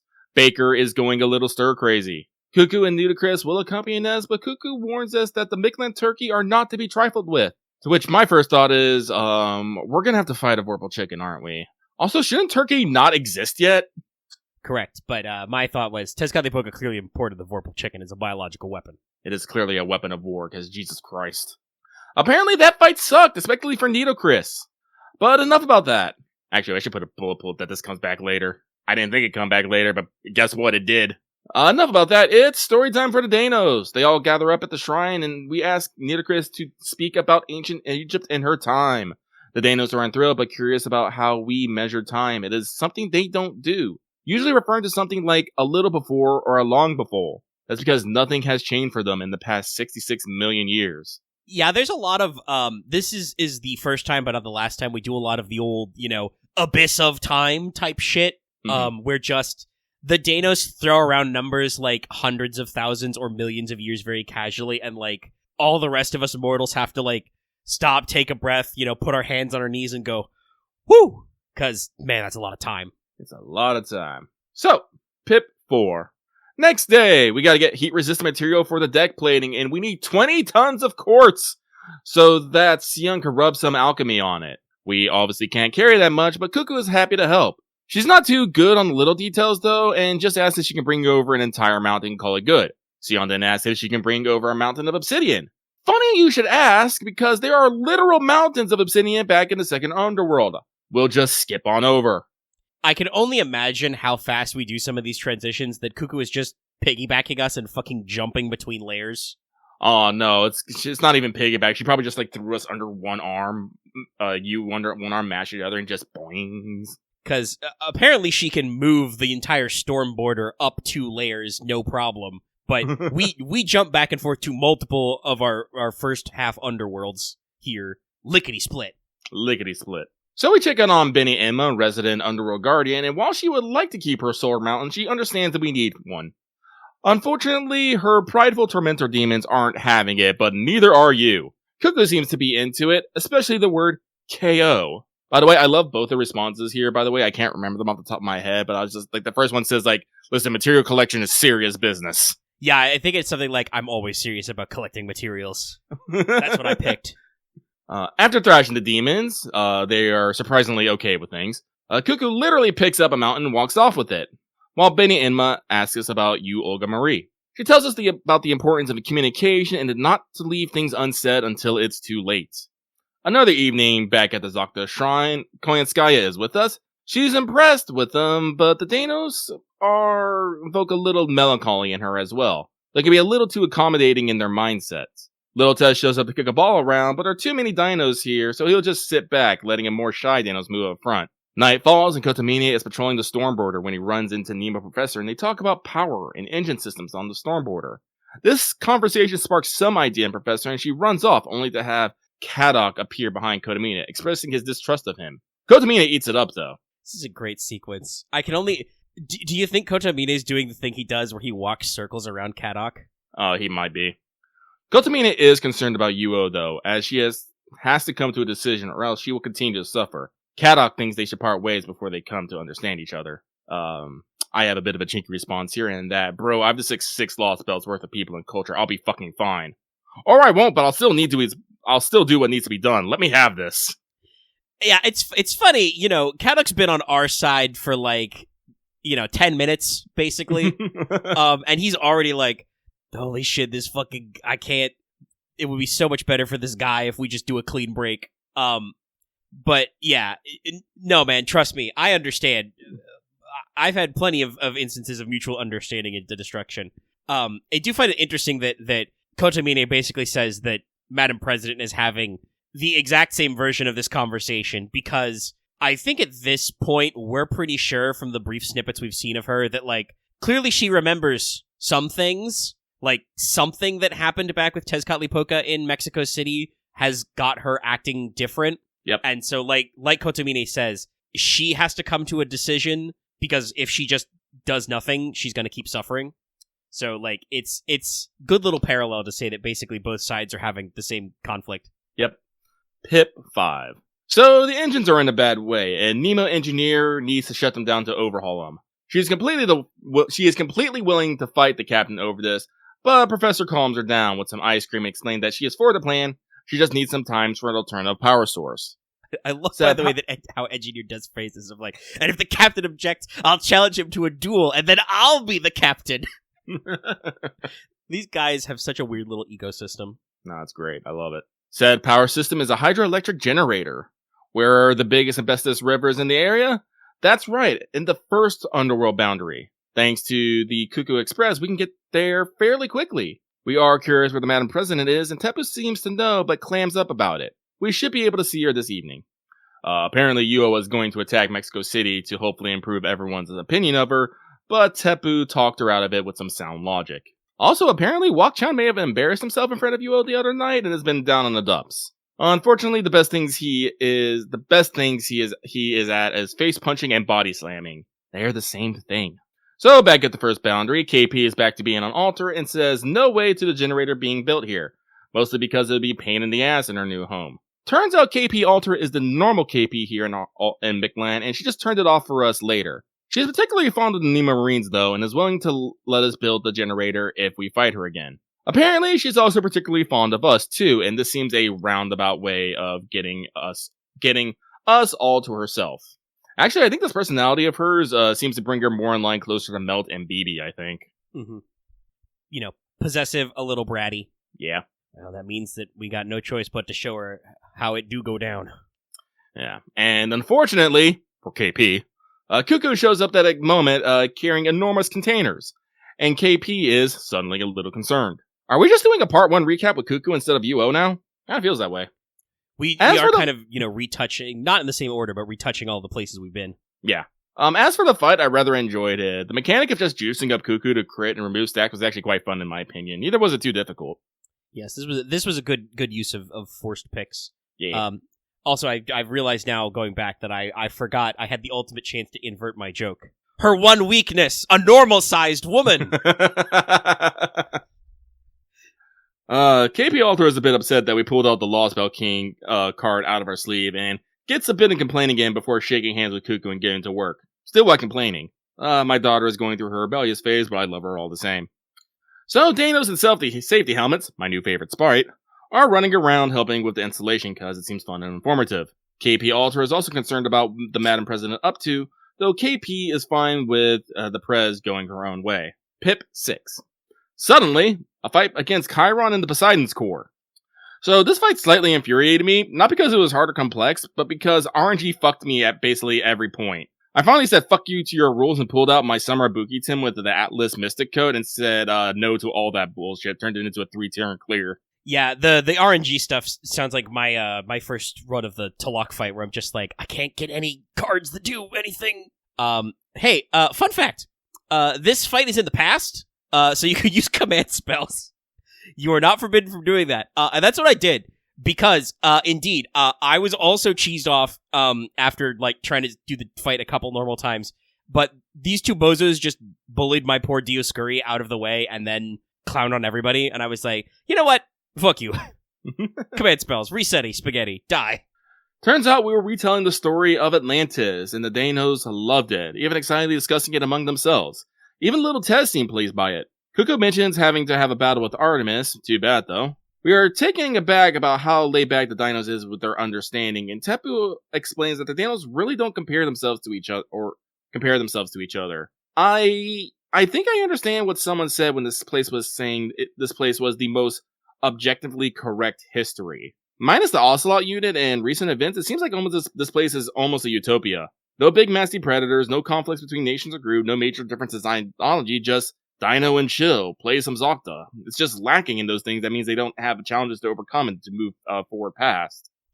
This Lostbelt, I think, has elements of kind of a lot of our classic Lostbelts in that, obviously as it is now, especially because clearly if Tezcatlipoca, reversed the present and the future, that means that if we don't do something, Ort is going to wake up, which is bad.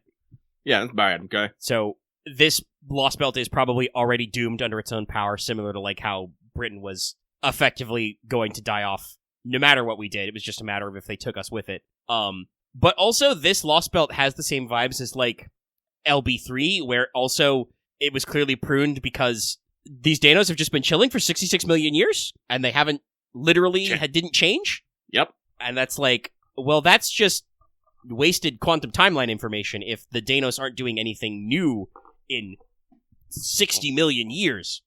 Yeah. All of human history is a spit in the eye of that amount of time. So the rest of the Danos head home with Cuckoo, and Little Tez heads back to the Solar Solace. Da Vinci takes this moment to let us know that Kadok's cell and the command rooms are repaired so we can move to the storm border if we wish. We don't. Da Vinci also takes this moment to tell us how the staff voted. No one voted against having the press around, but half of them did say they didn't want her on the storm border. To which I say, fucking fair. It's one thing to hang out with a person, it's another to bring them into your house.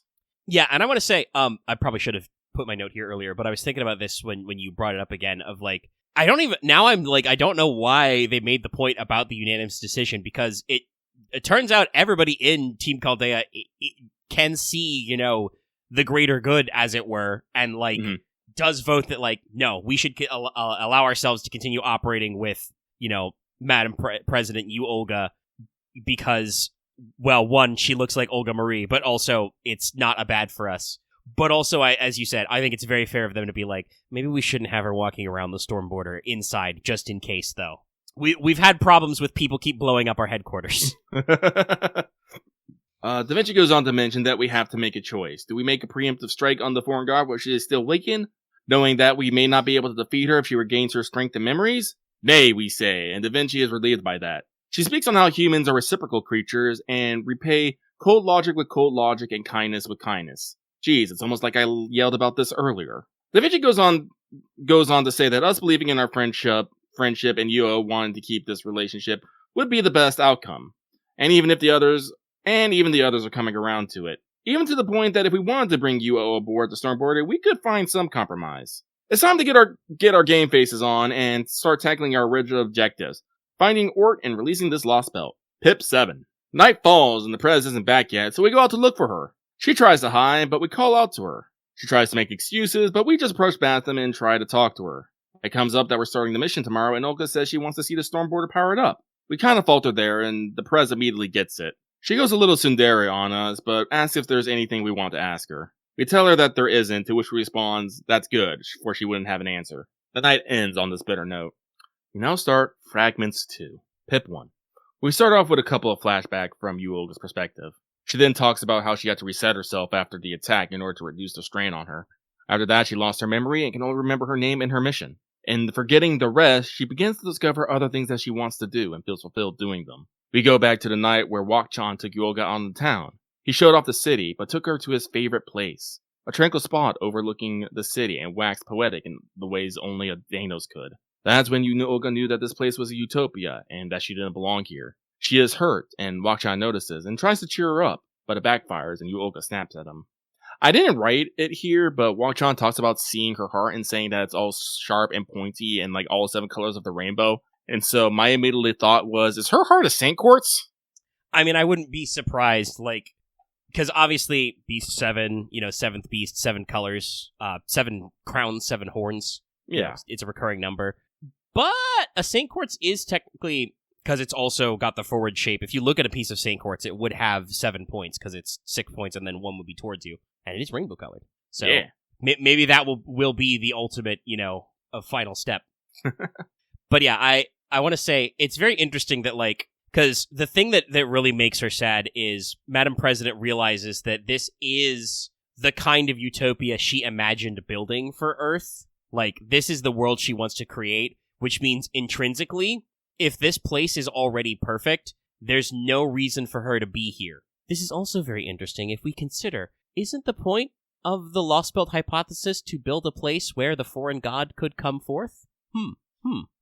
Yeah, we're getting some conflicting ideals here, buddy. But Wok-chan leaves, and while Olga feels horrible about what she did, she is too confused about herself and spends the next couple days meandering, wondering if she is an enemy to Chaldea, and how she doesn't like that idea. Just when she was resolved to reset herself again, we run into her that night. Section 12, Kingdom of Corpses. Yeah, that's not ominous. We have a lot of these.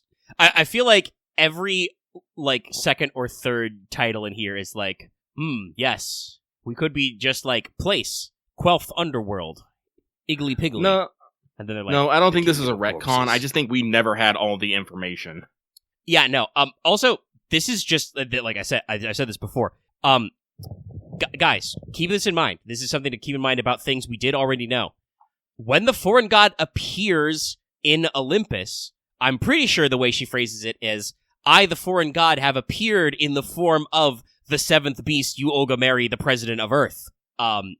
Like, the foreign god is using Beast 7 as its vessel. And I think what we're learning is that Beast 7, Yu Ogomeri, is probably separate from the foreign god. Similarly, the foreign god's goals when she showed up here was saying she wanted to absorb Ort to become an even more ultimater life form, which is, by the way, already saying a lot if she's already Beast 7. So, like, I've always felt that the implication was that the foreign god is a slightly separate force that uses, like, needs an other being to come into reality. That's probably why, it wanted the Lostbelts formed, so it could have these kinds of, like, mana-rich environments to appear in.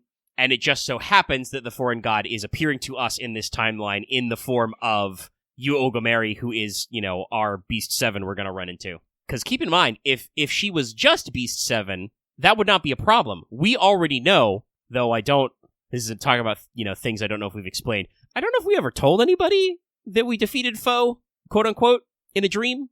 But anyway, as the player and as the master of Chaldea, we know that we can defeat beasts without the need for just physical force. Hell, 7 grands we've never had to use the 7 grands, and as we've learned, the 7 grands were kind of chumps. If Ogomeri's dream was correct, 7 grands show up to fight her and they lost. But considering, once again, if David's Tezcatlipoca is supposed to be one of those grands, that is very awkward, unless it was a different Tezcatlipoca, because we've learned that there are multiple Tezcatlipocas running around. Possibly 4 of them. Honestly, I don't know. That's another thing I'm hoping we'll solve later. The mystery of the 4 Tezcatlipocas. Also, so if you haven't watched The Wanted, everybody should. I appreciate Tez's character way more, having done that research. It turns out that Tezcatlipoca is the ancient Aztec god of stirring the pot. No, seriously, like, I cannot tell you, almost every time something fucked up and the sun, like, exploded, and, like, they had to reset it, it's because Tezcatlipoca opened his big fat mouth. Except for the first sun. Go ahead. So he's like Loki in that regard. Yeah, kinda. Like, he is a creator deity who helps create humans, and, like, he did sacrifice his legs so we could kill Tishulakwe and, the ancient crocodile monster in the primordial ocean. But, like, the first son is Tezcatlipoca and stops because Quetzalcoatl just decides to knock him out of the sky with a big club, and Tez gets so mad, he summons his army of jaguars to eat all creation, and then they gotta start over. But, like, every other time is, like, because Tezcatlipoca does something or says something that causes whoever the god that the sun is currently being to freak out and destroy all humans. So, no, his characterization in this Lostbelt is perfect, but, specifically the 4 Tezcatlipocas is in the like, most modern version of the Aztec writings we have. Tezcatlipoca was so important that they just called Tez and his 4 brothers the Tezcatlipocas. So that includes actual Tezcatlipoca, the Smoking Mirror, Huitzilopochtli, the Blue Hummingbird, the God of the Sun, which, again, I'm pretty sure that Talak is not actually literally Huitzilopochtli. She's a pretender, so she's just something that gets to switch between different gods' authorities, basically. The red Tezcatlipoca is Xipe Totec, the Flayed God, who is responsible for agriculture. He taught humans about maize because the maize is his flesh. Super cool. Great. Thanks, Xipe Totec. But the white Tezcatlipoca is Quetzalcoatl, so I do not think that one will be showing up, probably. But yeah, there's 4 Tezcatlipocas. I wonder if that's maybe what's going on here. Maybe they're... Yeah, I think that is the implication, is that because there's multiple Tezcatlipocas running around, literally there are multiple Tezcatlipocas. I also, I don't want to say it out loud, because that's probably some plot stuff upcoming, but, I understand exactly what the deal with Izcalli saying he is Tezcatlipoca is. It, closely resembles an actual ritual the Aztecs would do, where they would pick a guy and say he is Tezcatlipoca. And then they kill him. Yeah, actually, we'll just say it. Yeah, he after a year of being treated like the god walking among men, he gets ritually married to 4 human women pretending to be goddesses. He wears jewelry. He plays on his flute. At the end, he has to walk up the temple, and they cut his beating heart out of his chest. So, it's hardcore. Yeah, no, I kind of got that impression when we they're about to do the ritual the other back in this. Yeah, so like yeah. So yeah, no, Iskali is a guy that Tezcatlipoca has picked to represent him, to be him. So there's lots of things going on. And I would say no, even though you could joke about her being the green Tezcatlipoca, technically her role would be the white one because Kukulkan is a deity that can be synchronized with Quetzalcoatl. Yeah. Things are very confusing. I'm sure they'll explain everything in a nice, concise manner, and I won't have to go over information several times to figure it out. Surely. I don't know what concise, but there are several blocks of exposition where they really do, like, just explain a lot of shit all at once. Ugh. Usually followed up at the end with, like, but wait, actually, there's another thing happening. Great. So, Pip 1. First thing in the morning, and Tepu has delivered us a message that from Rasputin, and that Rasputin and Olga has left. Basically, they've bounced. She also left us a message carved on wood saying that she can't help us save the Earth, and she is very sorry. We are a little upset, and a few of the staff wonders if they were maybe wrong in their hostility. My immediate response is, you think? Nevertheless, we have accomplished one of our goals in preventing you, Olga, from fusing with Ort. Yay! Pop the confetti and streamers. But now Tez and David want to use Ort to destroy the Earth, TM. Destroy us all! And we have no idea why. Turns out that David is so out there that even the foreign god didn't mess with him. And to double down on that, while Wodaimi was going through the simulations of the incineration of humanity multiple times to save the cryptors, David did it all on his own, and without summoning a servant. Apparently his way of thinking and wave never belonged to humanity, so he couldn't summon a servant normally. I think this is the point where actually we straight up say, we're like, because they're asking Kadok about it. Yes. Where he's like, actually, I don't know if David was technically a cryptor. Yeah. He was with us on Team A. He was always part of Team A, but Wodaime never actually called him a cryptor straightforward. And he did suggest that when in the foreign god's presence, the foreign god never acknowledged David. Like, never spoke to him, never gave him orders. So, like, yeah, no, he's just so fucking next level. Which is crazy. They even said that the foreign god almost treated David like an equal or even superior. So there's something going on with this guy. Like, whatever his family of magecraft is, it must be so out there bullshit. If I remember correctly, he was part of the Department of Lore, I think? I think so. It was lore or it was archaeology. It was one of the two. It was mentioned at the beginning. I don't remember it now. Yeah, he was lore, is chat saying. So, red alert. Something else is outside causing the Danos to flee. Oh, probably just some more insects or ocelot units. When there's something strange in your neighborhood, who you gonna call? Chaldea. It was not. It was instead the living dead. Great. Yeah, there's a shitload of ghouls outside. That's different. Pip 2.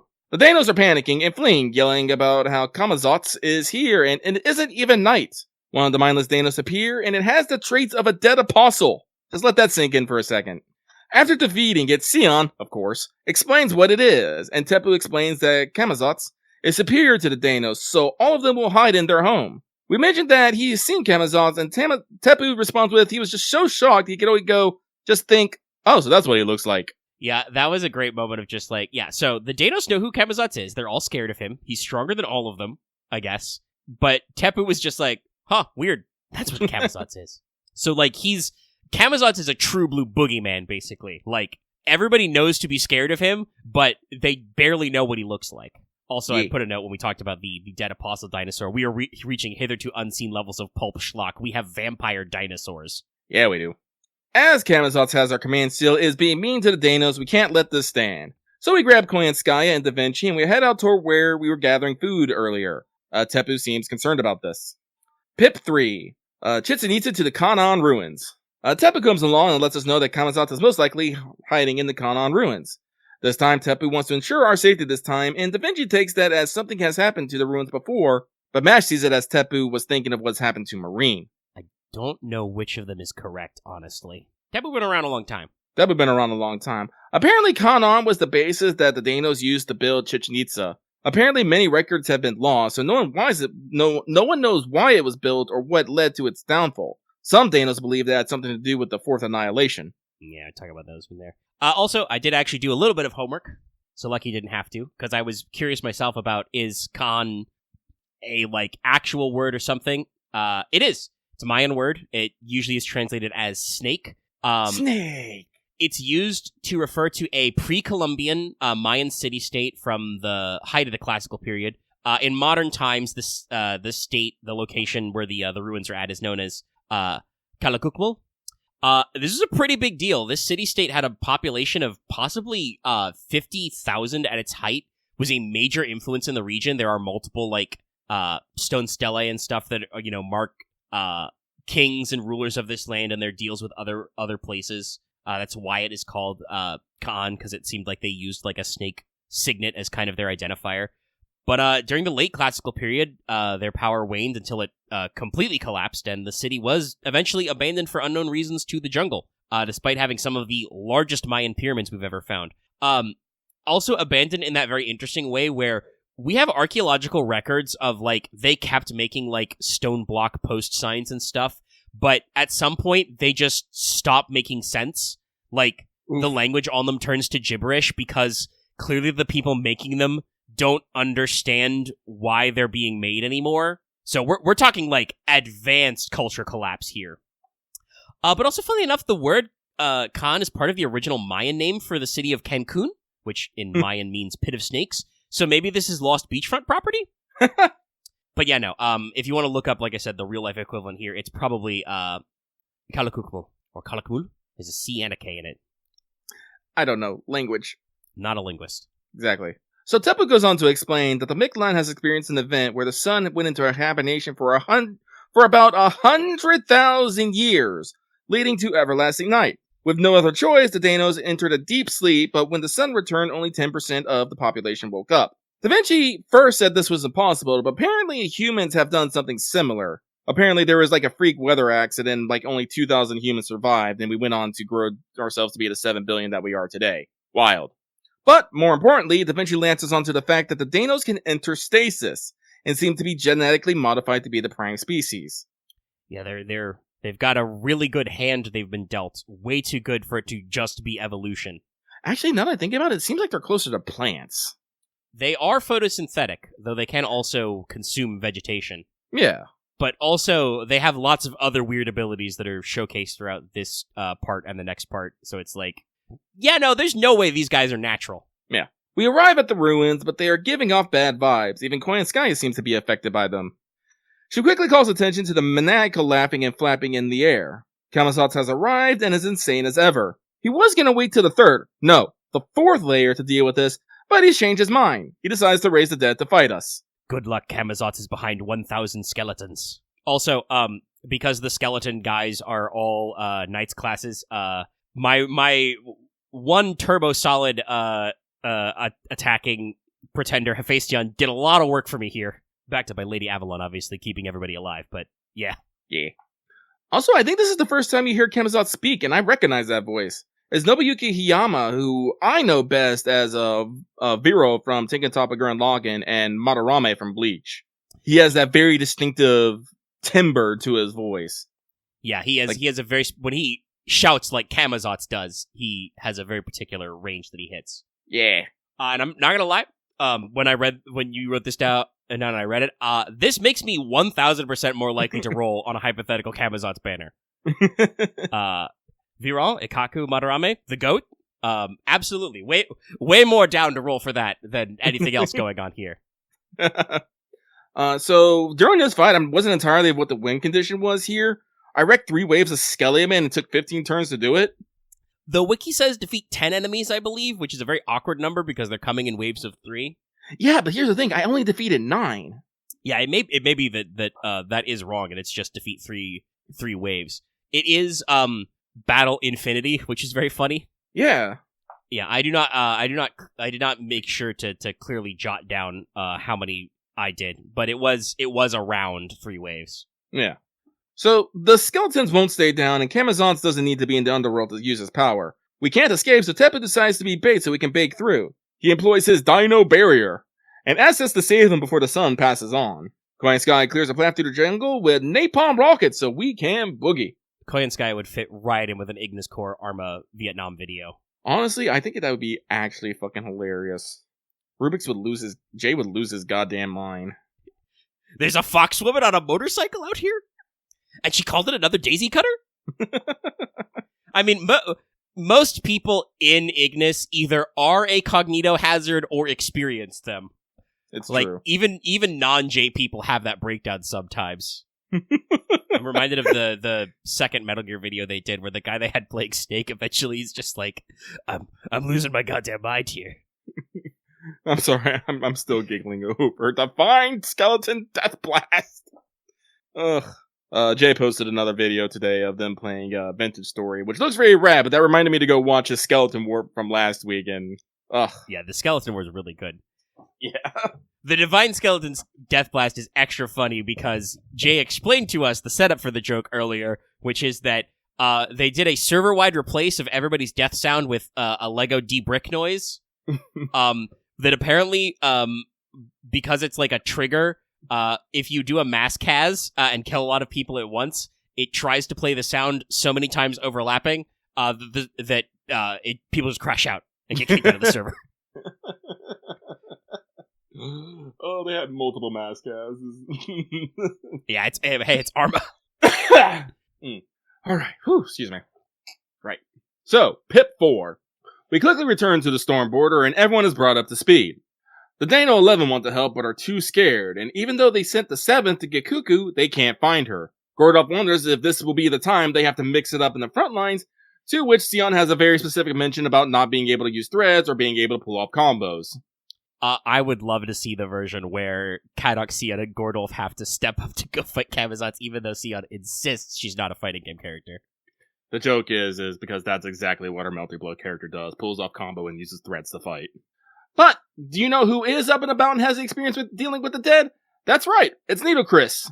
She's ready to make up for her loss to Talok and look damn good doing it. No coughing fit's gonna fucking stop me. She realizes that the turkey's call was a call of the dead, and she's gonna use that to jam Kamazot's signal. We make it back, and Tepu is still holding on, and Kamazot is all like, "Hey guys, what do you do?"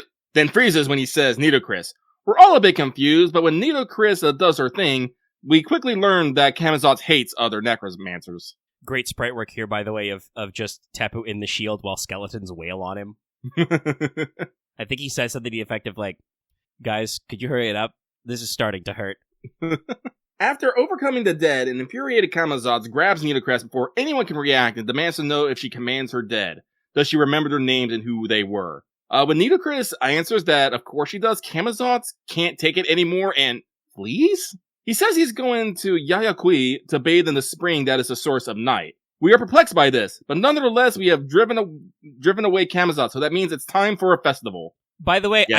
I don't think the story will make a big deal out of this, but actually, like, if you were doing ancient Egyptian magic, names are super important. People whose names aren't written down can't get into the afterlife. Like, if your name is not correctly recorded, it can't be on the scrolls of the dead for you to get let in past the door guards, basically. This is another, probably one of the reasons why royal names are usually etched in that round thing called the cartouche. It indicates that names are sacred. So yeah, no, of course Nita would have to know, like, the names and life stories of anybody whose spirit she calls up. That would presumably be how her ancient Egyptian magecraft works. There's a whole myth about, Isis got to be so powerful because she, tricked Ra into giving up his double secret name. But yes, Kamazotz is, weird. No, he did not take her out. He just flies straight up. He just grabs her and is like, "Alright, nobody move. I have to ask this woman a question." And she's just... I love that throughout all this, Nitocris is just as perplexed as all of us are. Like, he asks her a question about, like, hey, you're summoning spirits. Do you know who those guys are? And she's like, yeah? And he's just like, "My day is ruined. My disappointment immeasurable. I'm going home. I'm taking my ball and going home." Whoosh. Bat noises. I will say, the more I see a Kamazot, the more interested I get in him. I do want to know what his deal is. His deal is upcoming, for sure. For sure. But yes, no, I feel like we're actually doing the thing where, like, Kamazotz is getting actual screen time, so I get closer and closer to, like, understanding what his problem is, man. Mm-hmm. So, Pip 5. Kanon Ruins to Chichen Itza. Don't worry, Mega, I got you.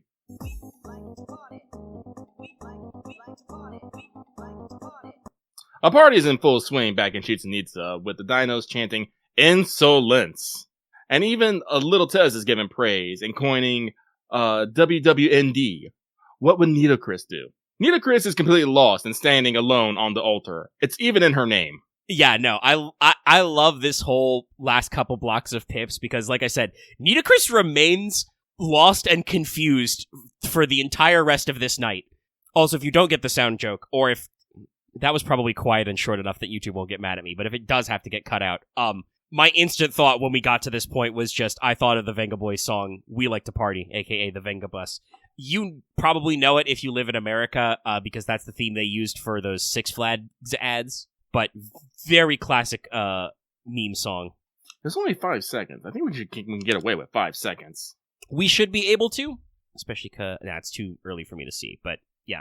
The short snippets are alright. Back on the Storm Border, we're discussing how we're going to stop David, and the Tree of Emptiness comes up.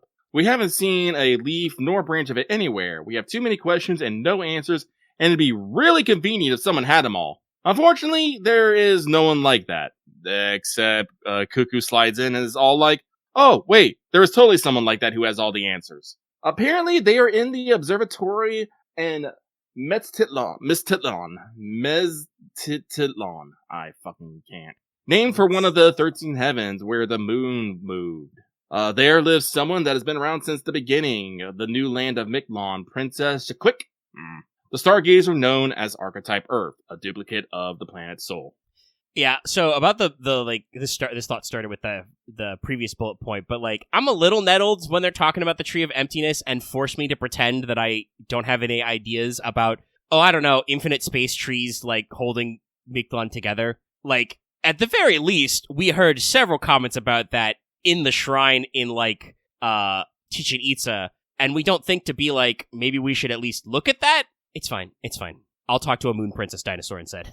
Yeah, what are the chances that the space tree under Mictlan is a different space tree? Because now we have Babylonian plus Tsukihime. Because if we're being on a technical term, I feel like Chichen Itza did Chichen Itza exist like before David come in or when David came in? Like I'm a little confused on the timeline here. Thankfully, once again, this is a thing that later exposition is very good at laying things out in chronological order.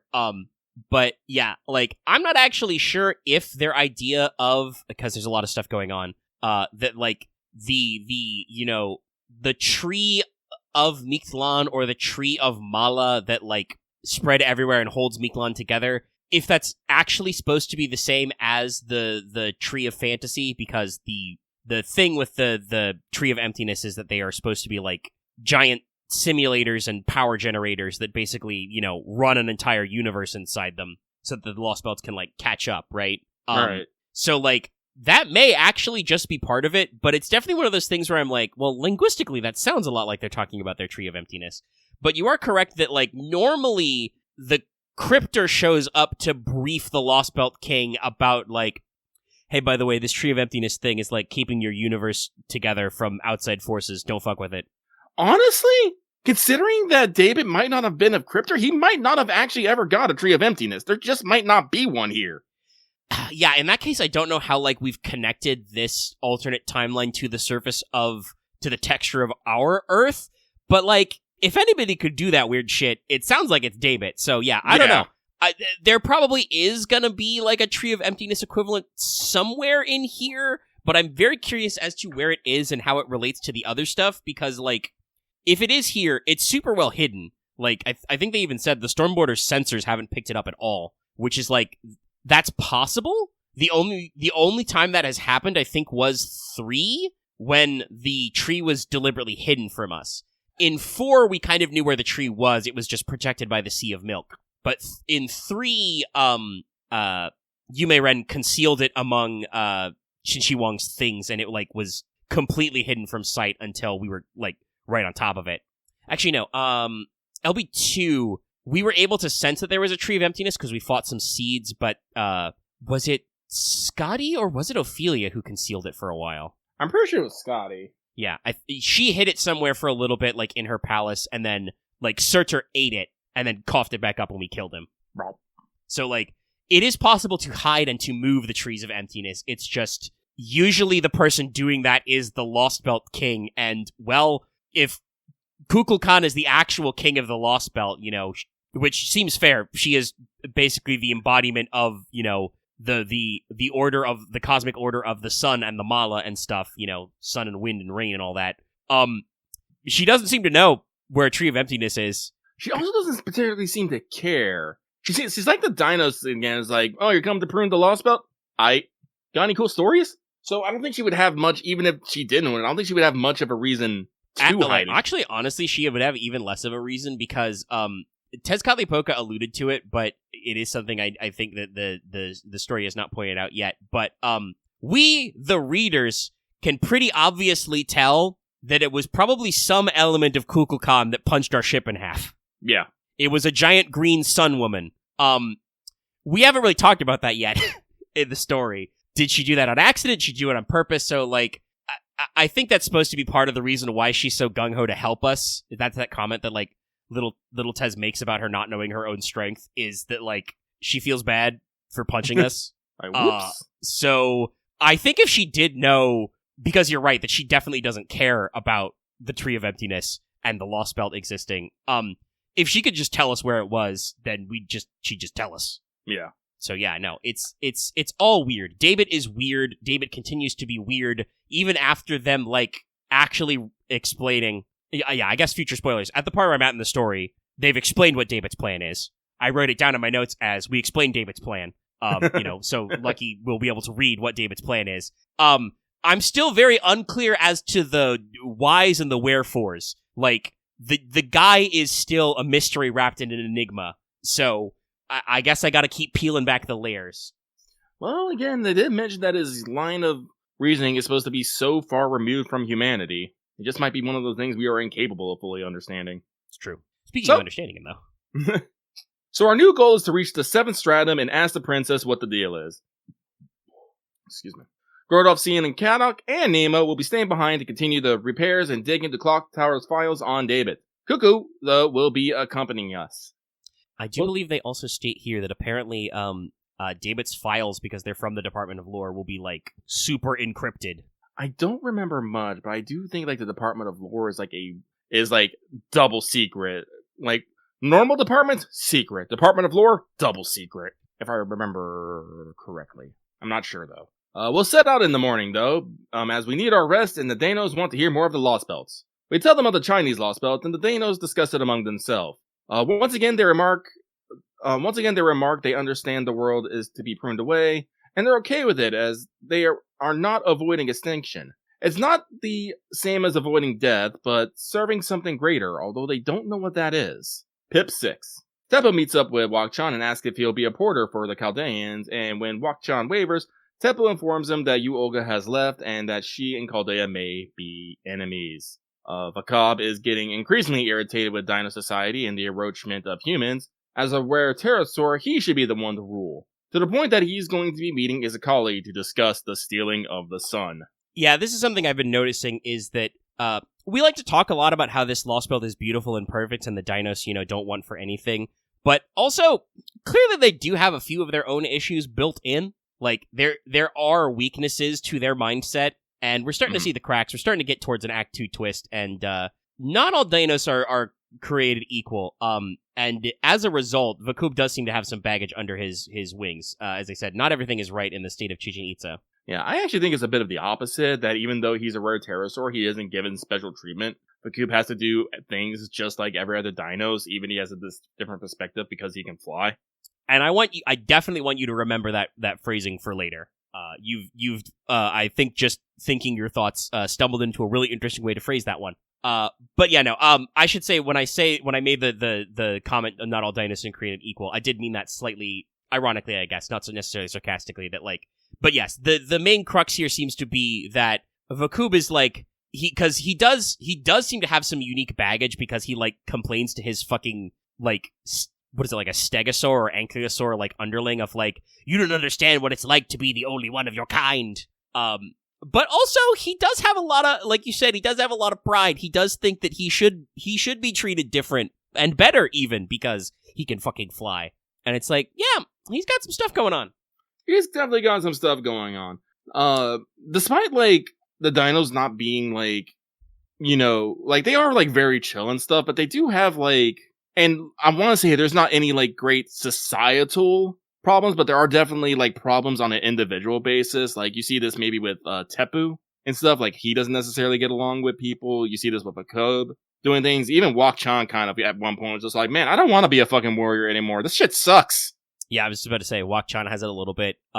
Technically, we kind of got a little with like the head of Team Taiga was like another big, strong T-Rex who like clearly had the attitude of a bully, even though there's no reason to be bullying. And I think even the Dino, the Zonicus 11 talk about how like, oh yeah, since we don't have Tepu's formations anymore, as in we're small, we're like, we take more injuries from our plans in Zokta instead. Yeah. Because like, they all have different strengths and weaknesses. That's true. So yeah, no, well, I definitely don't think there's any like major society cracks in here. If you go down to an individual basis, yeah, no, you can definitely see that, no, things aren't perfect, which is interesting. I do think it's interesting that, like, technically the last point of our recaps of stuff we've done is we talk about Lostbelt 3, which, like I said before, was the only other Lostbelt we've had where, like, the reason why it was pruned is because, and they even talk about this, was because Qin Shi Huang, like, perfected his domain over all the Earth and then walled us off from space and was like, I'm done. Even though, as I think Da Vinci and even one of the Danos brings up, wouldn't going to space be the natural next step? And, I think we even theorycraft were like, oh, well, maybe space, long-term space travel was just too resource intensive. Maybe he was just done. Yeah, Vakub does talk several times about how, like, this is part of his rant here is he's realized that Danos are weak to culture warfare because they clearly didn't have a culture before. Yeah, no, he talks about how Cuckoo is, wearing clothes like one of the Osalome. We're having these nightly sessions in the sacred shrine talking about culture, and it seems to be throwing more and more of the Danos. And he's all like, he's Bakub's kind of acting like to use a word, acting like one of them boomers. Back in my day, we didn't have all this culture. We just kind of mindlessly did shit. And I think that once again says a lot about the Danos' like societal personality, the way their species is, that like, yeah, they're so enthralled by this because they are so chill. They are,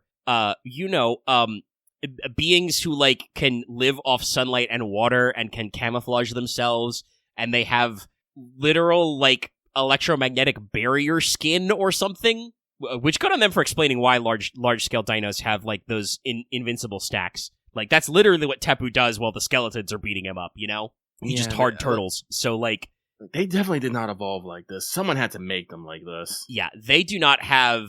They have no... Or had anyway until Osalome showed up and, like, had the power of guns and anime on their side. That they had no natural predators. They have like almost no natural competition. Yes, they can be, poisoned or suffer certain accidents, but, like, generally they are incredibly hardy, really survivable. They're locked in, and they don't have to do anything to maintain their way of life, so they don't.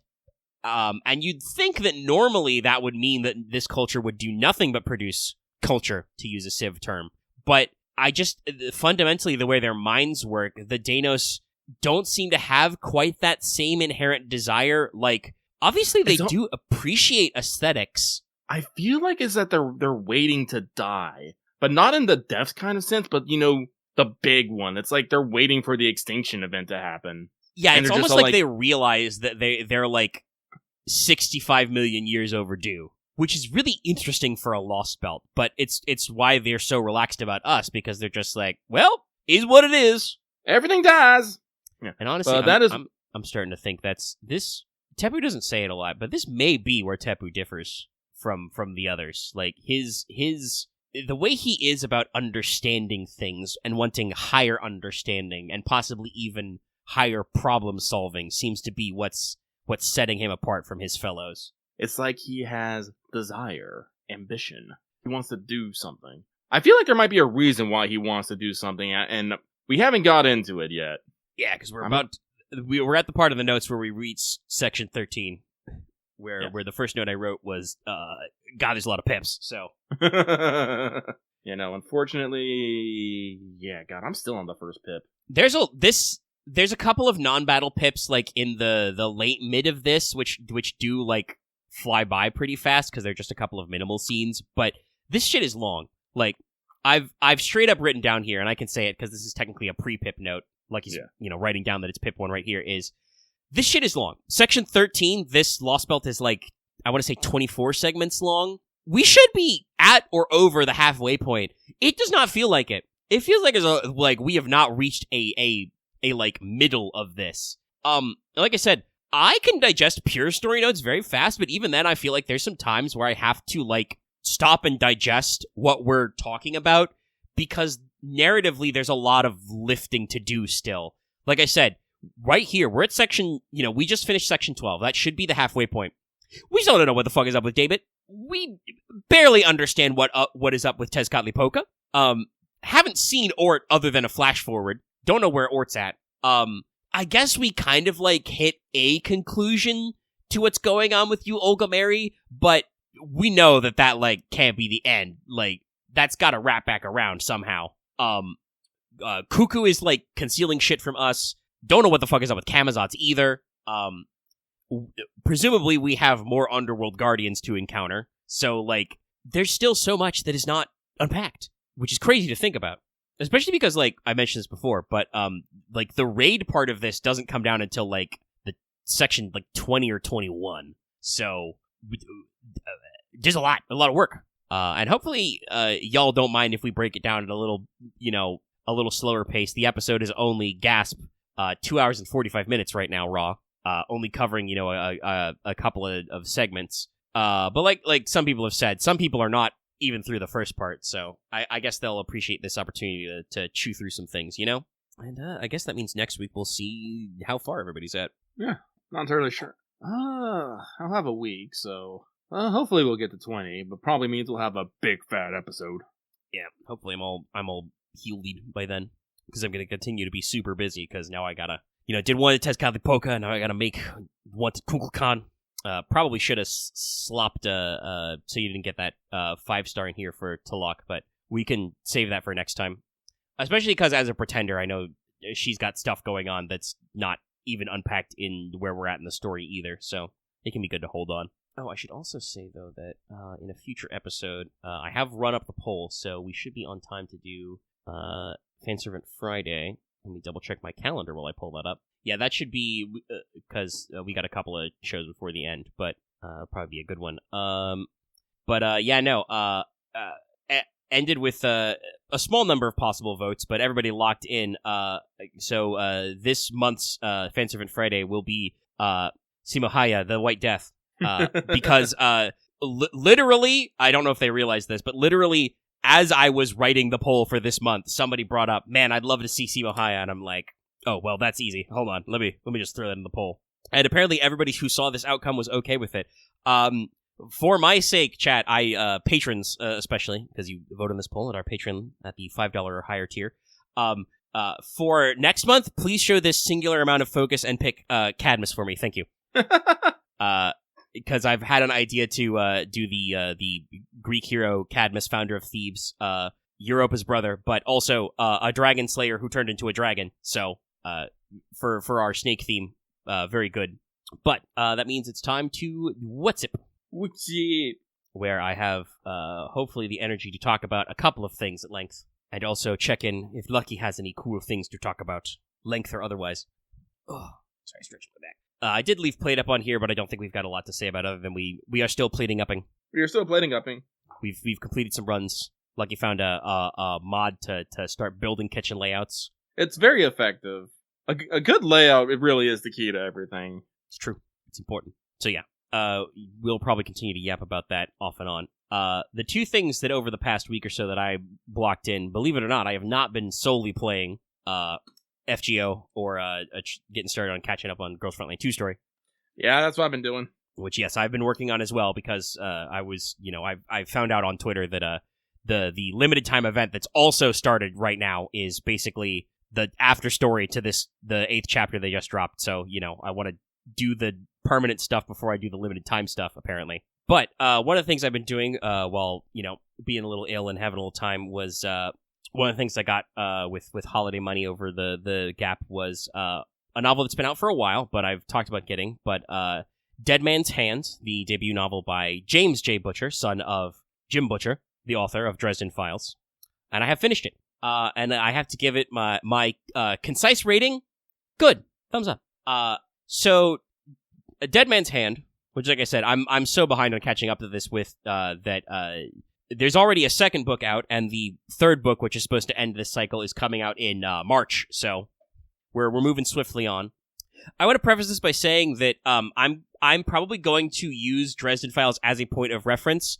Not because I think that inherently the son should be judged by the father, but because I imagine that a lot of people are going to do this, and Dresden Files is one of the larger urban fantasy series I've ever read, so it seems like a natural point. But they are distinct, I want to say that for sure. First of all, the setting of Dead Man's Hand, the Unorthodox Chronicles, I think is what the trilogy is called, is not a masquerade-type urban fantasy setting. Supernatural stuff is part of life. People are divided into the usuals, normals, and the unorthodox. And there is a department of unorthodox who handles magical shit. Stuff like werewolves and vampires and other things are mentioned, but don't really show up in the first book. The main thing it talks about is witches, spellcasters. But yeah, it's definitely a thing where it's not as concealed or hidden. You may just get a call from your, local everyday wizard cops about some magical shit, you know? Let me actually grab the book so I can make sure to read our protagonist's name correctly. It's a doozy. All right. So, our main character's name is Grimshaw Griswold Grimsby. Usually goes by Grimsby.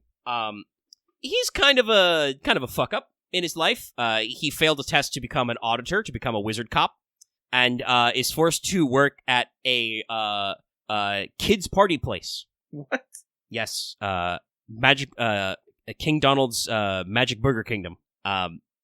But his life is turned upside down when the one of the major and scariest and most experienced auditors, who was his training officer, is murdered.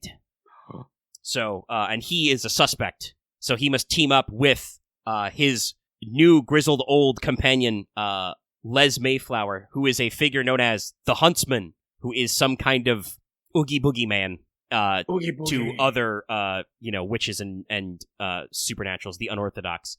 I don't know if the Huntsman has, like, magical powers per se. He just seems to be, like, a really tough dude who knows a lot about killing monsters and stuff.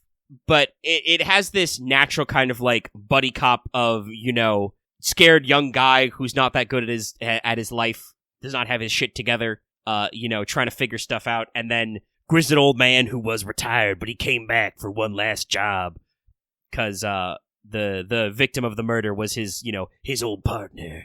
Gasp. He's got to come back off the books. But yeah, it definitely has, like, I want to say, kind of the same sense of humor as Jim Butcher's work. Makes sense, being related. But it's not first person. It's, third person. So I want to say that it makes the world building a little more immersive. Usually in Dresden Files, because it's from Harry Dresden's perspective, he's just explaining to you, the hypothetical reader, what about to go down. Mm-hmm. While the narration, does kind of snap to several characters' viewpoints, to get in their headspace. And it does explain things. It does not have to lay these things out all to you at once. So, like, the first time Grimsby does some magic, it's, like, real casual, like, of, like, oh yeah, so he's gonna use his impetus to, put some runes and do some stuff. And then later we'll explain, like, how magic actually works. Got a couple, Grimsby knows a couple of spells. His primary tools are torque, which kind of, like, puts rotational force on things, and bind, which pulls things together and holds them. Okay, interesting. Yeah, he's very utilitarian. And I want to say, I don't know if this is a deliberate choice to be different or not, but it is a contrasting. Grimsby is pyrophobic. He has childhood trauma about fire, so he does not use fire magic at all. And in fact, fire, sets his teeth on edge. He's got, like, horrible burn scars and stuff. So, like, he's not out here casting fireball. He's got to do Thinky Man magic. Interesting. So yeah, there's a lot of good stuff. And like I said, the world building feels much more natural, much more immersive, because it's, like, the story explain stuff to you when you need it explained, and if you've read these kinds of stories, you can probably pick up what's going on. There's a spooky, elsewhere that Grimsby can see if he takes off his glasses, which are his quote-unquote mask that all witches have to wear. And you can go to the elsewhere, which is full of, weird shadow people and demons and ghosts and stuff.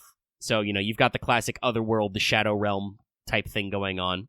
But other than that, it's just, they're solving mysteries. And, it's become a trilogy, and I read it, and I'm, instantly on then to be like, all right, well, let's start budgeting for book 2. So, it's a great read.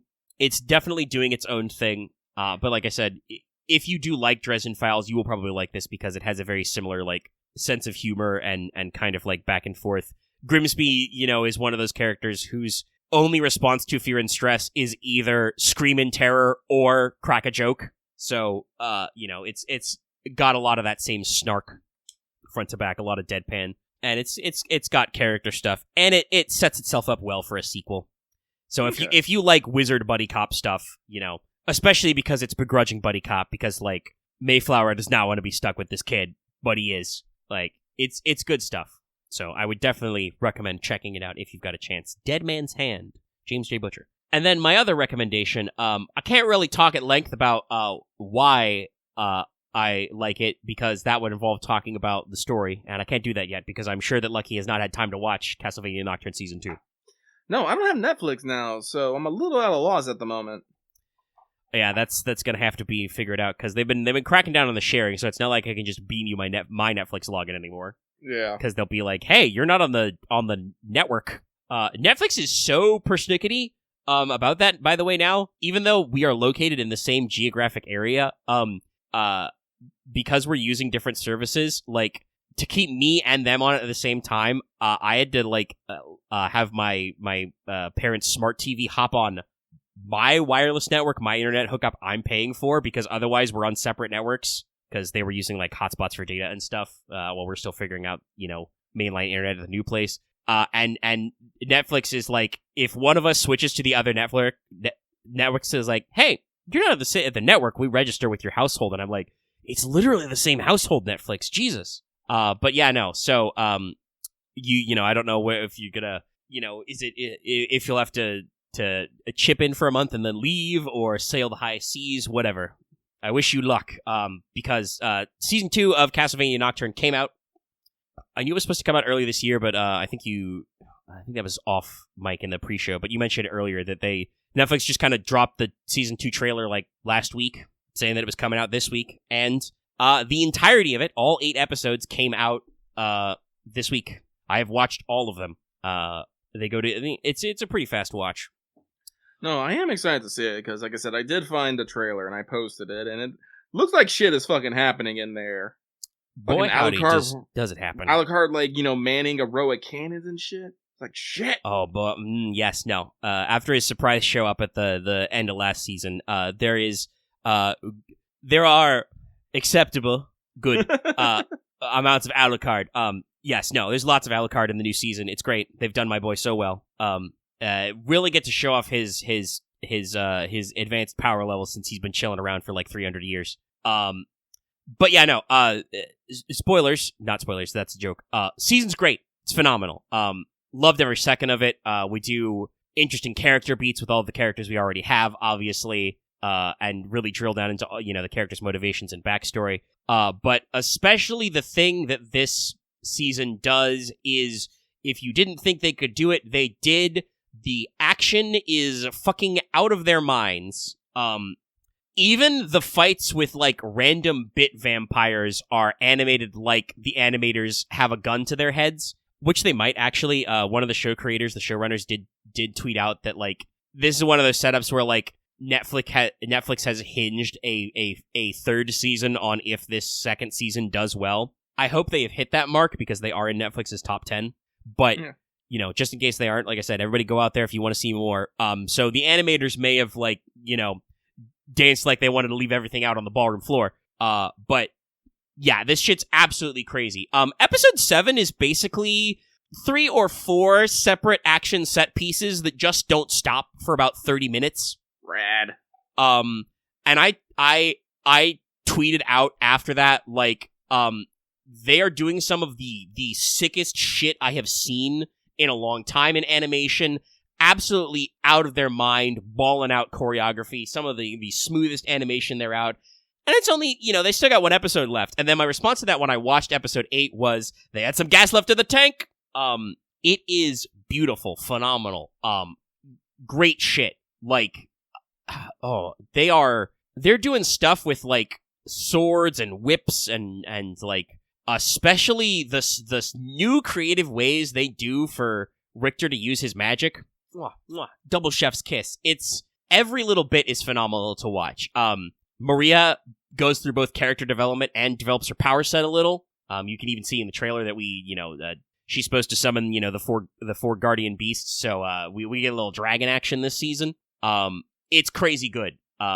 Richter's grandfather, Old Man Just, gets in on this too, and obviously, like I said, Alucard's in it. So like, we have multiple different action characters who can vary a lot of shit up, and it's so good, so smooth, like crazy good shit. Absolute Sakuga stuff for these last couple episodes. Like I can't even.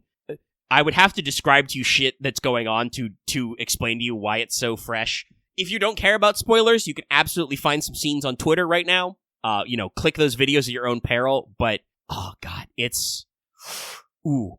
Well, I had high hopes for it. One of the final scenes they had in the trailer was fucking Richter, mid-air fighting a fucking vampire, using his whip to cling to it as he fired fire at it. And it was like, oh god, that sounds so. Yep, so rad. That's part of the action set piece in 7. That's 5 seconds busted out of, like I said. That's a fight that's running for about 30 minutes in that episode, interspersed with other fights. No, like I said.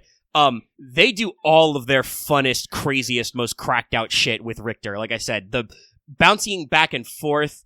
There are multiple times where he just gets up in close and mixes it up with people with just barrages of magic punches. And that's not even, like, he has cool new moves to bust out. It's great. So yeah, no, the season looks beautiful, flows beautiful. I think everybody's, acting wise, everybody's bringing mostly their A game. The characters are all doing a lot of stuff. We get to see a lot of our recurrings and our new characters.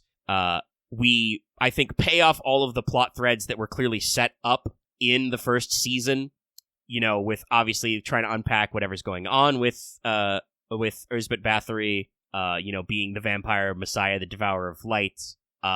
The trailers do kind of give it away, but it's in the first episode, so it's pretty clear. But they find a way to bring the vampire Drolta back as a night creature immediately. So like Alucard kills her, but she still gets to like do all her villain shit. It actually made her stronger. Gee, it's like a real anime boss fight. The boss comes back better. But the thing with like the night creature fight Edouard is like a full story arc. We pay off all the stuff you would expect. And I want to say that it's interesting, and I'm glad that it seems like from what I've seen, people are pretty universally praising this season, because the first season was a little more controversial. It was reviewed well by critics. Obviously, the animation was really high quality. It does kind of end on a downer note with a note of hopeful cliffhanger. Like our heroes get defeated by the final boss. They can't win, so they run away. But Alucard shows up to be like, "Hello, I'm Alucard. I'm the flying vampire Jesus." It's like, I knew your ancestors. You're probably just as much of a prick as he is. Yes. No, Alucard keeps that shit up throughout the entire season. I hope so. I think at one point, Annette turns to him and is like, "Are all Belmonts like this?" And he's like, "Assholes? Yeah. They're all like this." No, it's so great. And obviously one thing that people have also pointed out is like, despite the fact that he's about 300 years older, Alucard's never looked better. He is absolutely going through his hot girl summer right now. He's killing it. And also, like I said, they mixed up his moveset. He's got several new tricks to bust out. Great animations. So like I said, hopefully it won't take too long for Lucky to have an opportunity to watch it, because I'd love to talk about some specific moments which are just so hype. But like I said, some people critiqued season number 1. And I think in particular there was a kind of like refreshed thought where people are like, okay, this is cool. This is called Castlevania and it has Castlevania characters in it, but this isn't like the game that it's supposedly adapting. And I do get it, because it's not quite like what Rondo of Blood would be about. We're still in the Rondo part of the timeline. We haven't got to Symphony of the Night yet. Like I said, I'm really hopeful they can get that season 3, because they do kind of a And the Adventure Continues ending, where like, okay, we've wrapped up our major threats and plot threads, and our characters do stuff, but we have a couple of questions. We got a couple of things out there we haven't quite resolved. So, isn't Rondo of Blood? You basically go to Dracula's castle and you try to kill Dracula again. Yes, Lucky, you've hit on the point I was going to bring up, which is, for serialized television, Castlevania's narrative kind of sucks, actually. Like, no offense to those old games, they were not really narrative powerhouses. Even Symphony of the Night, a game I really enjoy, I would not say is very plot-driven. Arguably, it is much more character-driven. Yeah. Like, it is much more about Alucard dealing with the fact that he has to go to his dad's old castle and, beat up his dad and death and stuff and figure out what the fuck is going on with this missing Belmont, So, Rondo of Blood is interesting in that it's actually already been, like, quote-unquote, adapted a couple of times because the game has been issued a few times. The original Rondo of Blood was on PC Engine, and I think that same release put out on Dreamcast, maybe Saturn. That never came out in America. The version that did come out in America was known as Dracula X. That was the super streamlined port for SNES. So obviously, which like crunched down a lot of like voice acting and like the gist was the same. We didn't get a proper Western release until Dracula Chronicles X, the remake for PSP, which like redid the art style and re-recorded the voice acting, etc. The closest you get to actual Rondo of Blood in a wider release is the version that came with the Requiem pack, which is what when I played Symphony Night on the channel when we went through that. That was the version of Symphony that I played. I should play Rondo at some point, just to try it out, but, like, the A to B plot of Rondo of Blood is very simple. The evil priest, Shaft, has summoned Dracula again, and Dracula has, gone to a village and kidnapped 4 girls, Annette, Richter Belmont's girlfriend, Maria, her younger sister, local nun, Terra, who is Maria's mother in this version, and, Sir, not appearing in the Netflix adaptation, I believe it's a doctor's daughter named Iris. And Rondo of Blood is a linear Castlevania. It's all stage-based. There are some, like, options for, like, you can get different stages in order, but it's not a Metroidvania yet, so it's not like a big open-world castle you explore. So you just go from point A to B and try to rescue everybody. There is a fairly memorable moment where, in some versions of the game, you can get a bad ending where, Annette becomes vampirized and fights you. But in general, I think they do kind of like keep all those beats without necessarily rehashing the Drax back problem, because like, I don't really want to be like the guy doing the Blizzard quote of like, you think you want that, what you don't. But, cause I do think there are some diehards who, if the Castlevania Netflix show was just 4 seasons where every season they kill Dracula, and then they make a sequel series with 4 more seasons, and every season they kill Dracula, some people would like that. But generally, guys, it's gonna get a little old. Like, the part of the appeal of the Castlevania-type games is that they're games, so the through line of killing Dracula every time is, like, the mechanical through line. The actual plots are real skinny. Like, I think at least until probably around, like, a little bit in Symphony and then into, like, some of their games in the new millennium. Castlevania does not get very plot-driven. They do actually do some, like, major plot advancements with, like, oddly enough, the GBA and the DS title, and Soma Cruz and all that. But, like, just as an example, and I know this is not, I want to say this, I'm not saying TV tropes is, like, the be-all, end-all of this, but they do a very good job of meticulously cataloging media. Check out Richter Belmont's TV tropes, like, character profile. It's, kind of minimal, and it's combining both Rondo of Blood and Symphony of the Night. The main thing about Richter as a character is he does have some, in the game's unspecified kind of, like, dark feelings, of, like, some stuff that he's got going on that he doesn't talk about because he's Richter Belmont. He's a manly man. He doesn't need to talk about, his inner feelings, especially not to Dracula. And then the other thing is that lore-wise, Richter Belmont is supposed to be one of the most powerful Belmonts ever. Hey, guess what? That's what the show does. Richter's strong as hell, man. Like, no fooling. If you transposed Richter Belmont into the first season of Castlevania's plot, he would have smoked that shit in one season. Like, I think the only character who would give him trouble is Big D, is Drac himself. Like, nobody else, I think, in the first series is, like, other than, you know, when Death shows up in, like, season 4 super later. So, like, yeah, no, obviously, like, and they keep to all that, and they, like, reflect his use of weapons, but I think they did a lot more interesting things by, like, actually noting what year Rondo of Blood is supposed to be set. It's, like, set in, like, 1792, and, like, being like, oh, well, that means the French Revolution is going on. There's a lot of interesting stuff that could be happening there that, like, is decently worked into the plot. And, honestly, if you don't like that kind of stuff, it becomes, like, it's still an important background note, but it feels like much less of a thematic point that this is happening during the French Revolution, and much more of just, like, fades into being a set piece of, like, well, guess what? Bathory's here. She's, you know, the fucking, claims to be the risen goddess Sekhmet. She can turn off the sun. She's real strong. What are we gonna do? Well, Richter Belmont, we need to go to Paris to do the thing about Sekhmet. Trust me, I know about this already. I'm Alucard. I've got it all lined up.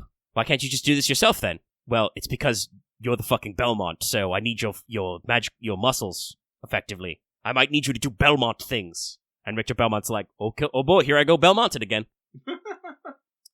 Oh, I mean, first of all, people should not complain about the Sekhmet shit. Castlevania steals everybody's mythology. They're everywhere. Like, they usually try to work in some classic TV monsters. But, like, again, hey, it was like a year and a half ago, but, watch, the stream we did of Symphony of the Night and just take note of all the different weird guys they fight. Yes, Bathory is not the villain of Rondo of Blood. She's from, Castlevania Bloodlines, a much smaller game that is set in, like, World War I, and moved forward. I think it is just a dumb purist thing. They're just like, oh, you're changing the plots, you're moving stuff around, and I'm like I said, I can't. Yes, would I be nettled if, like, not Castlevania, if Netflix adapted, like, my favorite video game and somehow, like, fucked it up? Sure, but also, most of the video games that I hold near and dear to my heart are, like, I'm trying to think of, like, a more diplomatic way to say this, but it's like, they have more to fuck up. Like, if Netflix fucked up an adaptation of, like, Sly or Jak and Daxter, of, like, yeah, there's more there to fuck up. Those games do have, like, character arcs and narrative and stuff, and, like, world building. Most of the Castlevania games, especially, like I said, in the old era we're still adapting, are just, like, kind of existing. Like, there's just the castle. The castle's here, Dracula's back. What's in the castle? I don't know, monsters and demons and shit. Kill them all. Defeat Dracula. Good job. Dracula says that he will always return because evil lurks in the hearts of men. Like, it's very simple. It's a premise that's very good for a video game that's designed to keep coming out with entries so you can, like, keep killing all these things.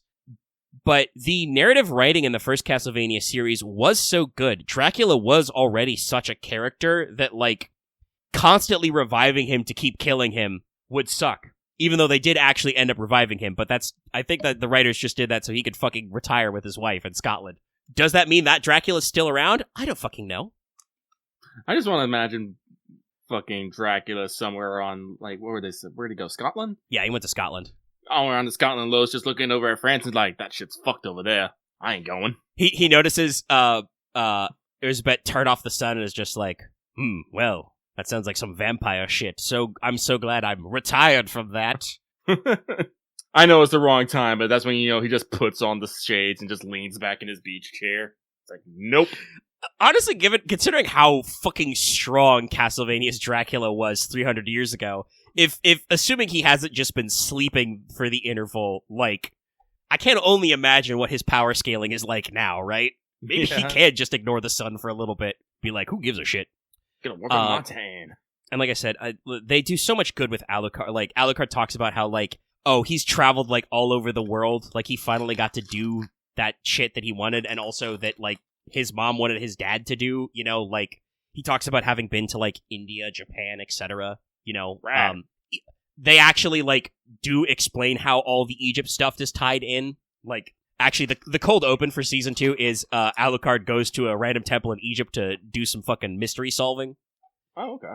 Yeah, like, so it's they do a lot, I think, to, like, again, capture kind of the tone of, like, there's fucking vampires and monsters everywhere. They suck. Humans also kind of suck, but some of them don't suck. And maybe some of the monsters don't suck. Ooh. So, like I said, I really like the writing and direction, and they do a lot of work developing the characters. And in some cases, don't need to do a lot to develop the characters. Like, Richter did most of his character arc shit in the first season.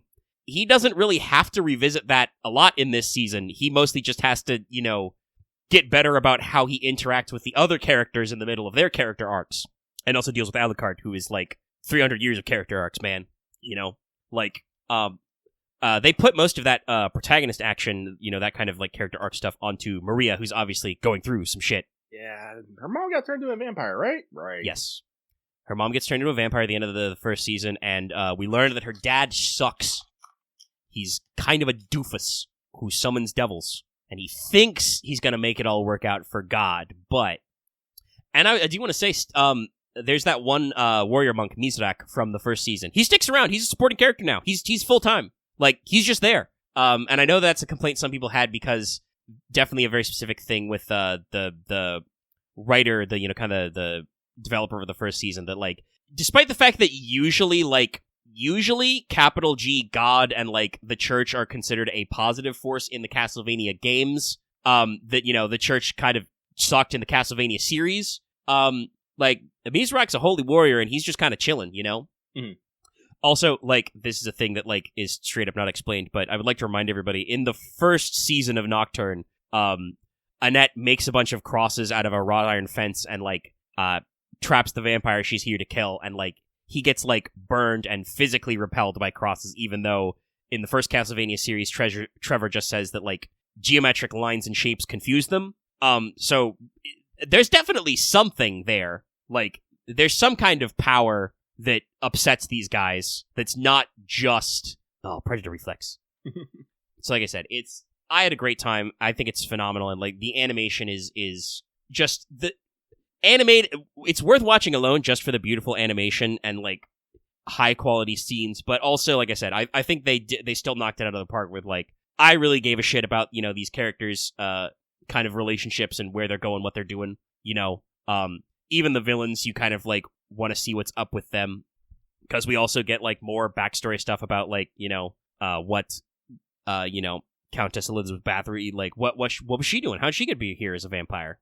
Because I think in the Bloodlines game, it's just she's introduced as, the niece of Dracula, which is, like, technically true for real life Elizabeth Bathory. She is a distant descendant of the actual, Vlad Tepes, son of the dragon. But obviously that's one of those things that's, like, a little weird to work out with Castlevania's Draculas. Mm-hmm. But, like, yeah, no, I think it's just all around pretty well, and I am hopeful, like I said, that they keep getting, kind of this hype, because, like I said, they leave it open-ended enough, and I'm super curious to see what a third season would be, because I think there's a lot of directions they could take it, which would maybe even let, like I said, it wrap up to because I genuinely don't think they really got to the part where they could be considered to be adapting elements of Symphony of the Night yet. Yeah. I'm curious, did they go anywhere with Orox? I asked because now that I know of how a fucking Kamazots exist, I'm just like, oh, I guess, there are maybe, Aztec and vampires. Yeah, Orox continues to show up as kind of a supporting character. Not really an antagonist, but not really helping them. He's kind of balling his own way, but he continues to be out there, be snarky, and he does talk a decent bit more about his backstory and, like, why he is the way he is with these people. Okay. Like, because in the first season, he and Mizrak were doing the hanky-panky, so they hang out in, like, shadowed forests and graveyards to talk about, philosophy and stuff a lot. Okay. So no, it's like I said, I think it's overall pretty good. There's some great, bit character vampire designs that get brought up. There's wonderful fight scenes. Plenty of the kind of, like, tone of jokes you like from the original Castlevania series. And like I said, there's boy howdy is there a lot of character drama. Don't think me saying that, like, Richter doesn't have a lot of, like, character developing to do to mean that, like, there's not character drama. like we said, Maria's not in a great spot, and she has to sort that out. And she gets left back at the ranch with Juste Belmont and Misrak, while Annette and Richter go off with Alucard to solve the A plot. So she gets all kinds of alone time, and they're like I said, they're building up for something, and so there's some elements. There are some elements, and I know I've been saying a lot, but I cannot get over just how I see the scenes in my mind. There's some baller ass stuff. You're gonna want to watch this because while a whip is not a chain, some of the shit Richter does with his whips and magic is you gotta think about some of this stuff where you're doing chain tricks in Rain. That's what I'm hoping for. Double whip crack, kick the whip, it's great. But alright, it's almost midnight. We've been going for about 3.5 hours. And I asked before, anything cool you want to talk about, Lucky? Oh, let's see here. We talked about Played Up a little bit. The game's still fun. Did I talk about getting back into Project Zomboid on this show? I think we mentioned it last week that you had gotten back into the got the new version, the Unstable. Yeah, I don't think I mentioned playing it. I think I just said I had done it. I hadn't had time to play it. Well, I have been playing it. I've put in some time into the new build. It's fun. I have died many times, as you do. Settings are a little wonky. This was something I discovered. I think it was just today or yesterday. But even if you set the zombie numbers to low, if you turn off the thing that makes it that makes them focus in urban areas, you can get an error where they just spawn infinite zombies almost around you. And it's a little fucking crazy. I accidentally did that. It crashed the game several times. It took me a while to figure it out. There was some testing involved there. But yeah, no, leave the urban focus setting on. Otherwise, you might get some crashing. But no, I remember why I like this game. And why I've been waiting for it.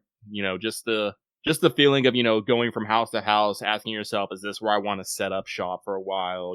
Just seeing if cars work, sneaking around corners, checking zombies. They've actually made health a little bit more important. Now you can get, muscle strain and stuff from working too hard where you gotta rest to take care of it. So, living is hard. Living in a zombie apocalypse, even harder. So I'm excited for, they had to disable multiplayer because, this is an unstable build. They don't know how everything works and they're just rolling things out. Right now, if you're in the unstable build, just so you can test out firearms, they just give you a Beretta M9 and a bunch of magazines and a box of ammo. It's go nuts! And I'm I am not gonna go nuts. Are you fucking kidding me? No, that shit's loud. That shit is loud. One of the things I think I still want to complain about the game is on normal settings, zombies can see and hear and remember you way too fucking well. If I do not turn down the zombies to, poor sight and hearing and no memory, I feel like they chase me fucking forever. Because usually when I'm running away from them, I run into another zombie, which then starts chasing me fucking forever. So I'm basically chased out into the fucking woods where I can put trees between them. Or I have to jump a giant-ass fence. But, there's always a chance that I will fail jumping the fence and then I just fall and get et. Or break all your bones. Break all my bones. So it's still very easy to die, but I still love the gameplay loop of, scavenging for supplies, trying to build up. I haven't really got to touch the new, livestock, the new, ranching mechanics, because now you can raise, chickens and pigs and all that crazy stuff. But I'll probably get to it as soon as I get a playthrough that I feel content with. Like I said, I keep doing that thing where I just get a little greedy and suddenly I get bit in the neck and I bleed out all my blood really fast. That is something I really like about Project Zomboid. You can get injured on specific parts of your body, so you have to bandage them up. Last character I played, I was actually curious. I was hey, what happens when you drink bleach? I know it's bad, but how bad? It was pretty fucking bad. I just died of poisoning. I could not stop it. Yeah, dumb place to die. Drink bleach. Yep. Here's your pro tip for the day, Chad. Don't do that. Don't do that. Other than that, I've been slowly working on Earth Defense Force 5. I just hit mission 90. That's going along swimmingly. Axe got me, Shin Megami Tensei 5 Vengeance. And at some point, I'm going to play it. Unfortunately, there's a lot of games I want to play. Like I said, I still need to beat Fantasia, and I still need to beat Earth Defense Force 5. Persona 3 Reloaded's here as well. And hecking, Sin Duality is in its earliest access stage right now. The game's digital only. I fucking cry. But if you get the Deluxe or Ultimate Editions, you get a week early into the game, and you can do stuff. And I'm oh, that sounds so tempting. But do I want to? I have so much to play right now, and I'm just ah! Axe is asking a very weird question. Why do you need to know this information, Axe? He just wants to know if it's standing there menacingly. Well, it's on my it's on my desk. I can reach out my hand from here, grab it, and look at it, which I have done several times. I do that every time I mention it. I grab it, I look at it, I look at the steelbook. I'm like, yes, this is a game I need to play at some point. It does have nice art, but I am trying to knock things off the list. When I beat Earth Defense 5, I'm probably just gonna get through the normal Ranger playthrough, call it fucking good. Like, I do kind of want to go try out other things like the Fencer, the Air Raider, the Wing Diver, but man, apparently there's like 111, 112 missions here. That's a lot. That's a fucking lot to go through. Some of them are quick, some of them are not, but they're fun, but they take a while. Oh, excuse me, yawny. Like I said, I gotta get onto other games. I know I'm over the halfway point in Fantasia Neo Dimension, so that probably won't take me too much longer, but I'm in the open world segment, so that means I want to run around, fuck about, and see what's what. This is important to me. Very important step in every video game of its type.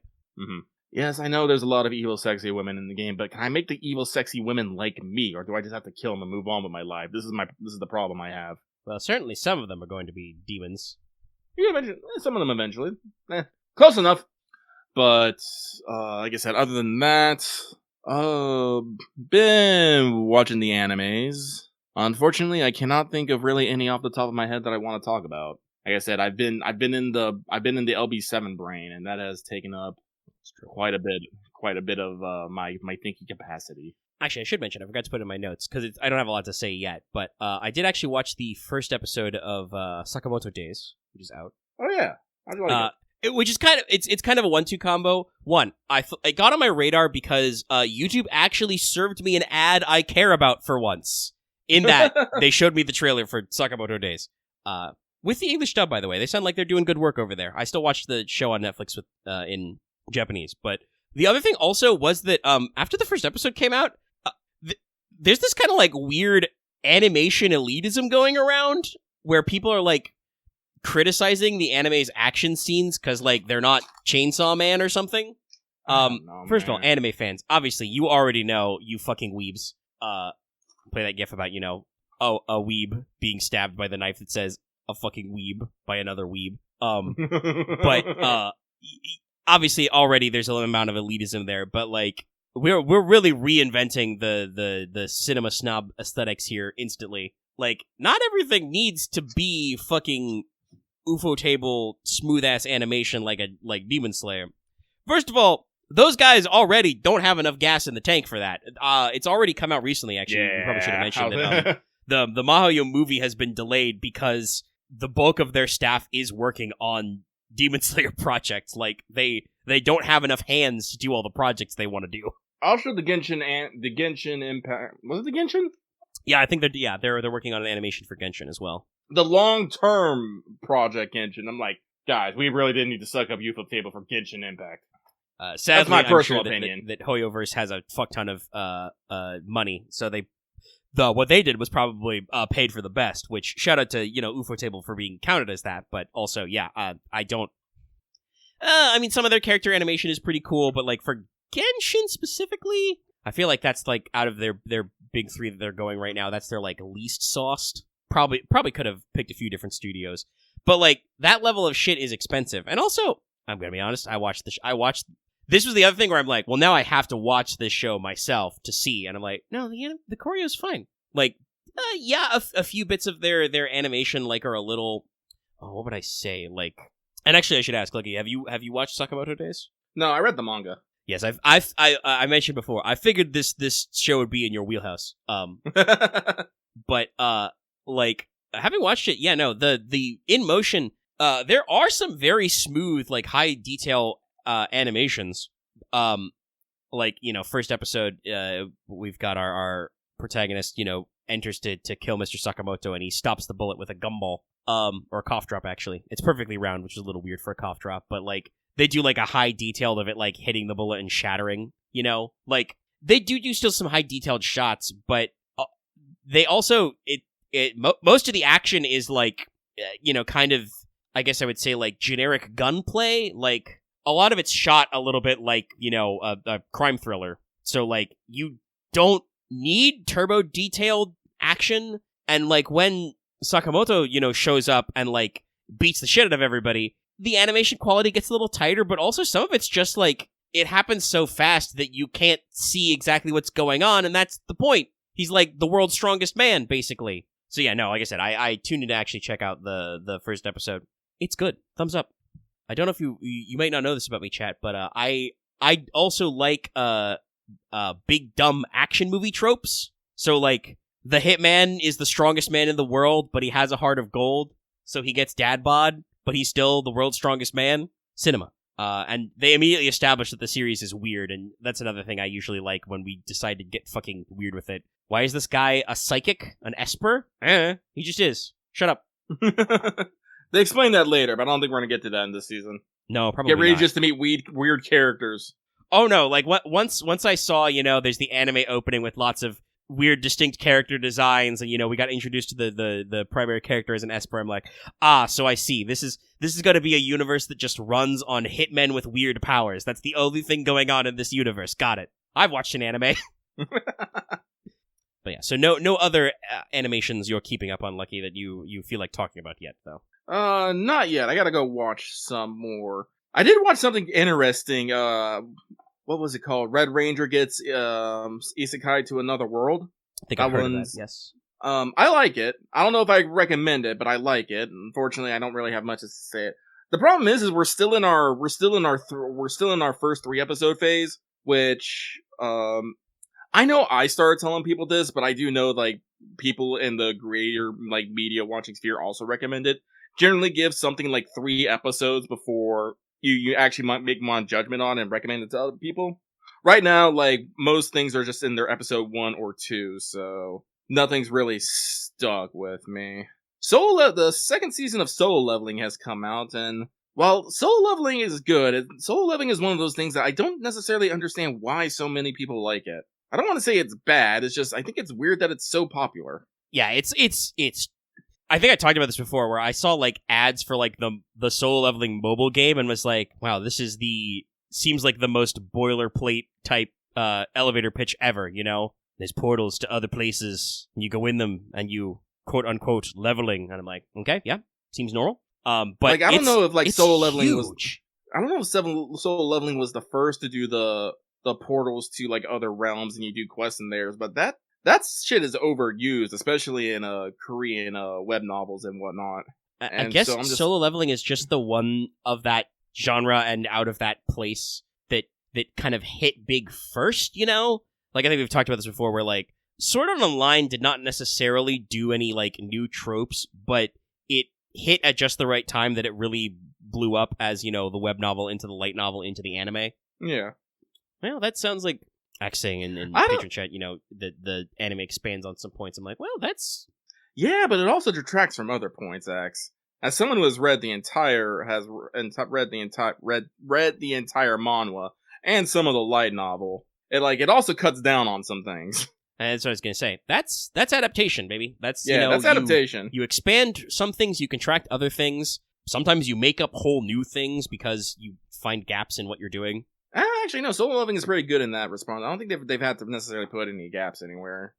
Well, this I think is the advantage of the fact that I think literally the only continuously updating anime anymore is exactly One Piece. Like we take quite a long way off between seasons, so like the concept of anime filler is dying out. Like genuinely, I think in 10, 20 years, anime watchers won't understand what old heads mean when we talk about filler. Maybe. Oh, but 100 Kanojo also came out with their second season. Only 1 episode's out, but I'm just gonna recommend it to people anyway because I love that show. I love that manga. It's fucking great. It takes the piss out of itself. They literally start the episode talking about how the last season was in fucking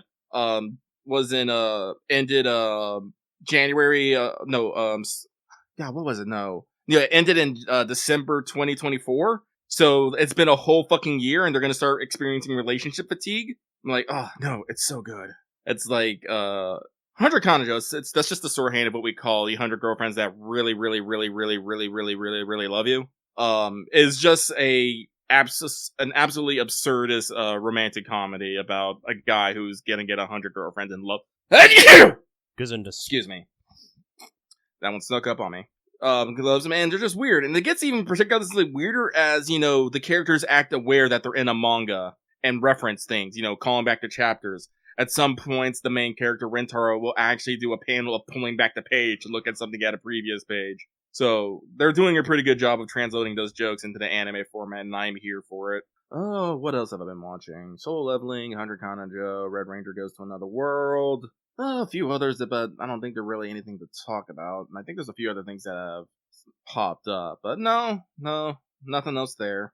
We could talk about Rain a little bit, but I don't think necessarily anything crazy is happening in there right now. No, our last session was shorter because that was the weekend when I was being very sick, so I medicated up and still could only hold it down for like 2.5 hours. Yeah, we're trying to get through things without slowing things down. We had a combat, if that's what you want to fucking call it. Lasted, God, not even a round. Yeah, it in fact was literally one round, and even then I think we had some leftover actions. I remember halfway through, Aaron was talking about his actions, like, oh, I didn't need to declare a dodge, did I? And I'm like, nope, not actually. It's fine if you want to keep the declaration because it makes sense for your character to try it, but yeah, you already know you're not getting shot at. That does remind me, I haven't had a chance to properly yell at Nicola for what he did, but I have realized after the fact I have the perfect thing to yell at him about. Because if he gets hurt more, his sister is gonna do something stupid like revealing something, and he doesn't want that. Now, does he? I think we had a perfect thing to make Nicola maybe have a come to Jesus moment. Mm-hmm. Especially when at breakfast tomorrow we know for a fact, because he's healed completely, that Conrad's gonna go, oh, Nicola, you healed very fast. How'd you do that? Mm-hmm. And I do think maybe Enos will pop in with that. I do have some lie, so I think I might be. We have some, yeah. We're continuing to kind of weave in, like, we've got hypothetical character drama. We've got plots, a little bit of plot stuff going on. But like also weaving in our ongoing interpersonal stuff. Yeah. Like, I know that Axe has talked about struggling with it, but I do think that Leslock's current mission of trying to like get everybody to spend a little bit of time with Nerissa and like get a read on how they feel about her is like pretty good for this part of the arc, because like it does mean that like we are trying to make sure that everybody gets that sequence of screen time. Mm-hmm. Like, for instance, at the tail end of last session, he just like grabbed Logesh and was like, hey, I want to ask you how you feel about this stuff. And just like, yep, no, we just had a in-character conversation that was really good. Don't worry, I'll put in more fun activities. I was disappointed I forgot to spend as much time developing the menu while you guys were staying in those first couple castles, so I have to put more food references in future notes. Mm-hmm. Thinking about it, I don't know. Like, obviously, you gotta be careful about meta stuff, but I actually do think we've established that nosy's not quite the right word, but like, Leslog is inquisitive. He's just like likes to pick up on stuff. I don't think Nicola's full of secrets, but definitely some questions about prying. But yeah, Rain's still going on. I need to remember to, because I've been ill, I need you to upload that episode too. Oh. Number's 30. For me to put in the tank. 30. But yes, hopefully we will continuing on and work through some stuff. Because obviously we definitely want to get everybody back to Tyne so we can start developing some more of our things. Yeah. That is not the button I wanted to hit. Alright, we talked a little bit about Rain. Anything else going on? No. Well, Axe, I'm gonna be real. Like, Enos has his own problems, but you are literally betrothed to, the fifth princess. You might want to, run that by her first. Yeah, you might want to be careful about that one. You see, Enos is a gentleman, but he's also kind of what was the term that was used for the other guy who's kind of like this? Not dandy, not. I think this is traditionally what's meant by being a bit of a bounder. Yeah, a bit of a bounder. Like I said, he has the perfect excuse because he no understand human culture the best, so he kind of does what he likes. But for you, like I said, you are the Marquis of a very important piece of land, getting married to a very important person. You should be very careful about who you express continued romantic inclinations to. I think it's probably best you have a conversation with your betrothed about said things. I mean, I want to say this, and you said, talking about hadn't been any. First of all, actually, if you want to say you haven't done any canon hints, that's where you're wrong. That's the thing where, like, in character, when you act towards Kephis, you are doing canonical hints towards it. Your roleplay is real. Like, yeah, didn't you have a dance with him? Or you at least hung out with him during the dance? I don't remember. I don't think they actually danced, but like there are vibes which the other characters can pick up on. Actually, like, I genuinely don't think that, like, it hasn't seemed to have been implied that Kefis and Lesluck have spent any time discussing or engaging in anything remotely resembling a romantic entanglement. They're just, two dudes who hang out a lot. They could be roommates. Like, there's tension there, but nobody is actually, like, developed on anything.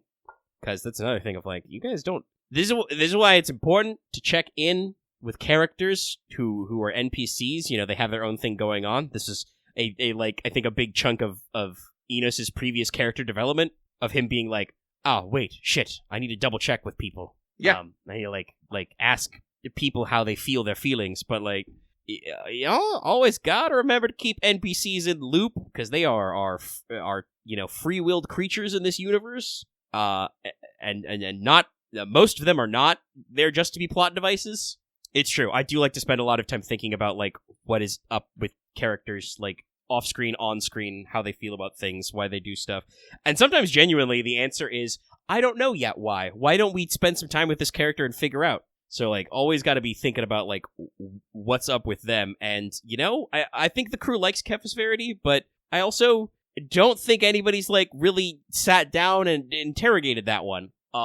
The closest we got was when he, like, followed Conrad and cottoned on that he was doing vigilante stuff. But even then, Conrad was just kind of like, oh, so well, are we gonna punch crime together or what? Or get out of my way? Like, so there's, as always, fun stuff. Like I said, that was a big deal with, there's another thing that did happen in the last actual session was that, Enos, you took an opportunity to actually be like, go forward and chat with Narissa Pettyroy and actually, like, be like, oh no, I'm definitely actually trying to, like, figure out what her deal was. And I'm like, okay, I can tell you about her deal. These are the things she cares about. So yeah, we're having a good time, and hopefully we can get a nice, longer session next time and work through some more vignettes. Yeah, I'm trying gonna try not to hold up the session with anything long form, but we'll see what happens. Like I said, well, I do like doing role-playing and vignettes and stuff. It's like, it is one of those things, like, I feel like we cannot excise our full company stats to say while we're out here, on the Grand Tour. We do not have access to the stats. We probably have, like, 1 point of might, and, well, I guess we can have our influence and sovereignty. I mean, like, honestly, if you guys wanted to, there's think quite a few different roles, like, you guys could make. It's just, I think most of the things you want to roll company stuff on are back in time anyway, is our current problem. Like, yeah. There are a couple of opportunities while you've been here to stretch your company stats. Like, I think we totally could have handled you guys kind of, like, figuring out that the Syndicate was a thing that way. That's just not how you decided to do it, and most of your large-scale projects for now are back in time, so yeah, we need to get you on out of here. And I honestly, after or up until Summer Court, I think I can play a little bit less with, like, part of the reason for the Grand Tour was obviously to give, kind of that character moment to, like, hang out with important people and grow and stuff like that. But also a little bit of it was to be like, well, the High King is offering you, like, a great opportunity, but it means you have to, lose, like, another week or two of your time that you could be off doing your own thing, But I think for later, I definitely need to, like, our next longer plot segments need to be, all right, okay, you're the masters of your own destiny. Fix it yourself. Nobody's telling you what to do now. Oh, it is a great networking opportunity, and it's doing the thing I think I wanted it to do, which is, like, you guys are going to multiple places that are outside of Tyne and learning about cultures that are not Tyne. You spent a lot of time delving into the Dragon Slayers and Dragon Sorcery, which is giving you guys long-term ideas. I don't know if you'll get long-term ideas about this hangout in the Point de Lance, but, it's letting you kind of preview a culture that is different from your own, grasping some ideas. Lucky's long-term plan is to seduce a Dragon Widow. Just putting that out there. Well, we'll see if we can't come up with a few more fun activities for the rest of the boys. But alright, let's see. It's about midnight 30. I have it here, my ultimate goal is become cooler than High King Win. Man, that's, like I said, that's one of the ones I love. Actually, I should say, before I try and push for the outro, there was a great, I don't remember what we're calling posts on Blue Sky, but I saw a great Blue Sky post from a GM who said, new GMs. Oh, I've got to, change a lot of my names and my ideas so my players don't realize I taking this idea from a movie. Experienced GMs. All right, guys, buckle up. I saw a weird movie this week, and y'all are about to see some shit. Yeah, and you just saying oh yeah, I'm just gonna casually put in my notes, become cooler than High King Win. I'm like, that's the stuff we like to see, baby. That's the oh yeah. We're gonna have a lot of fun with that one. But yes, I think we can wind down now. Yeah. Ugh. I have stayed decently hydrated and not only on a couple of times, but I am feeling a little nasally, so it's good to get rest. My sleep schedule has become re-fucked up by me being sick and tired. I need to get better about going to bed earlier and waking up again. So, hey, if you liked this video, which, again, I'm trying my new policy, which, getting a decent amount of likes, so it does seem to be working. If you've watched the video this far, I think you liked it. Please click like. If you watched this far because you didn't like it, you can click dislike. Engagement is engagement, but, I think likes are better than dislikes, probably. Leave your comments down below. You can join our Discord server to talk about all that. We even have a special spoiler zone for FGO. Multiple spoiler zones, actually. We've got JP and Ian flavors. You want to catch up on any of that stuff going on. If you're new to the channel and haven't already, please subscribe to the channel for more Let's Talk FGO and more of the servant review series I do. Wanted. Like I said, gonna have another one of those for Kukulkan coming out soon-ish. TM. I'm sorry. I had to scratch my nose and smack my pop filter. But make sure you're also ringing the bell so you can always get notifications when we're posting videos. Consider joining our channel memberships. Donate to Defluffle to get access to badges and emotes. And consider supporting us on Patreon to get access to episodes early, get audio formats, all kinds of other fun things. And to support us, like our patrons, like Adam DeHart, Black SOG, Call Me Zed, Carlos, Dragon, JDV9000, Cristalia, Legendary Boss Hunter, Rise of Kenji, Rogovan Trevor, some guy named Bob, and Varian the Crow. Thank you very much for your support. Our high-level patrons. We'll see you guys next week for more Let's Talk FGO. Goodbye, everybody. Goodbye.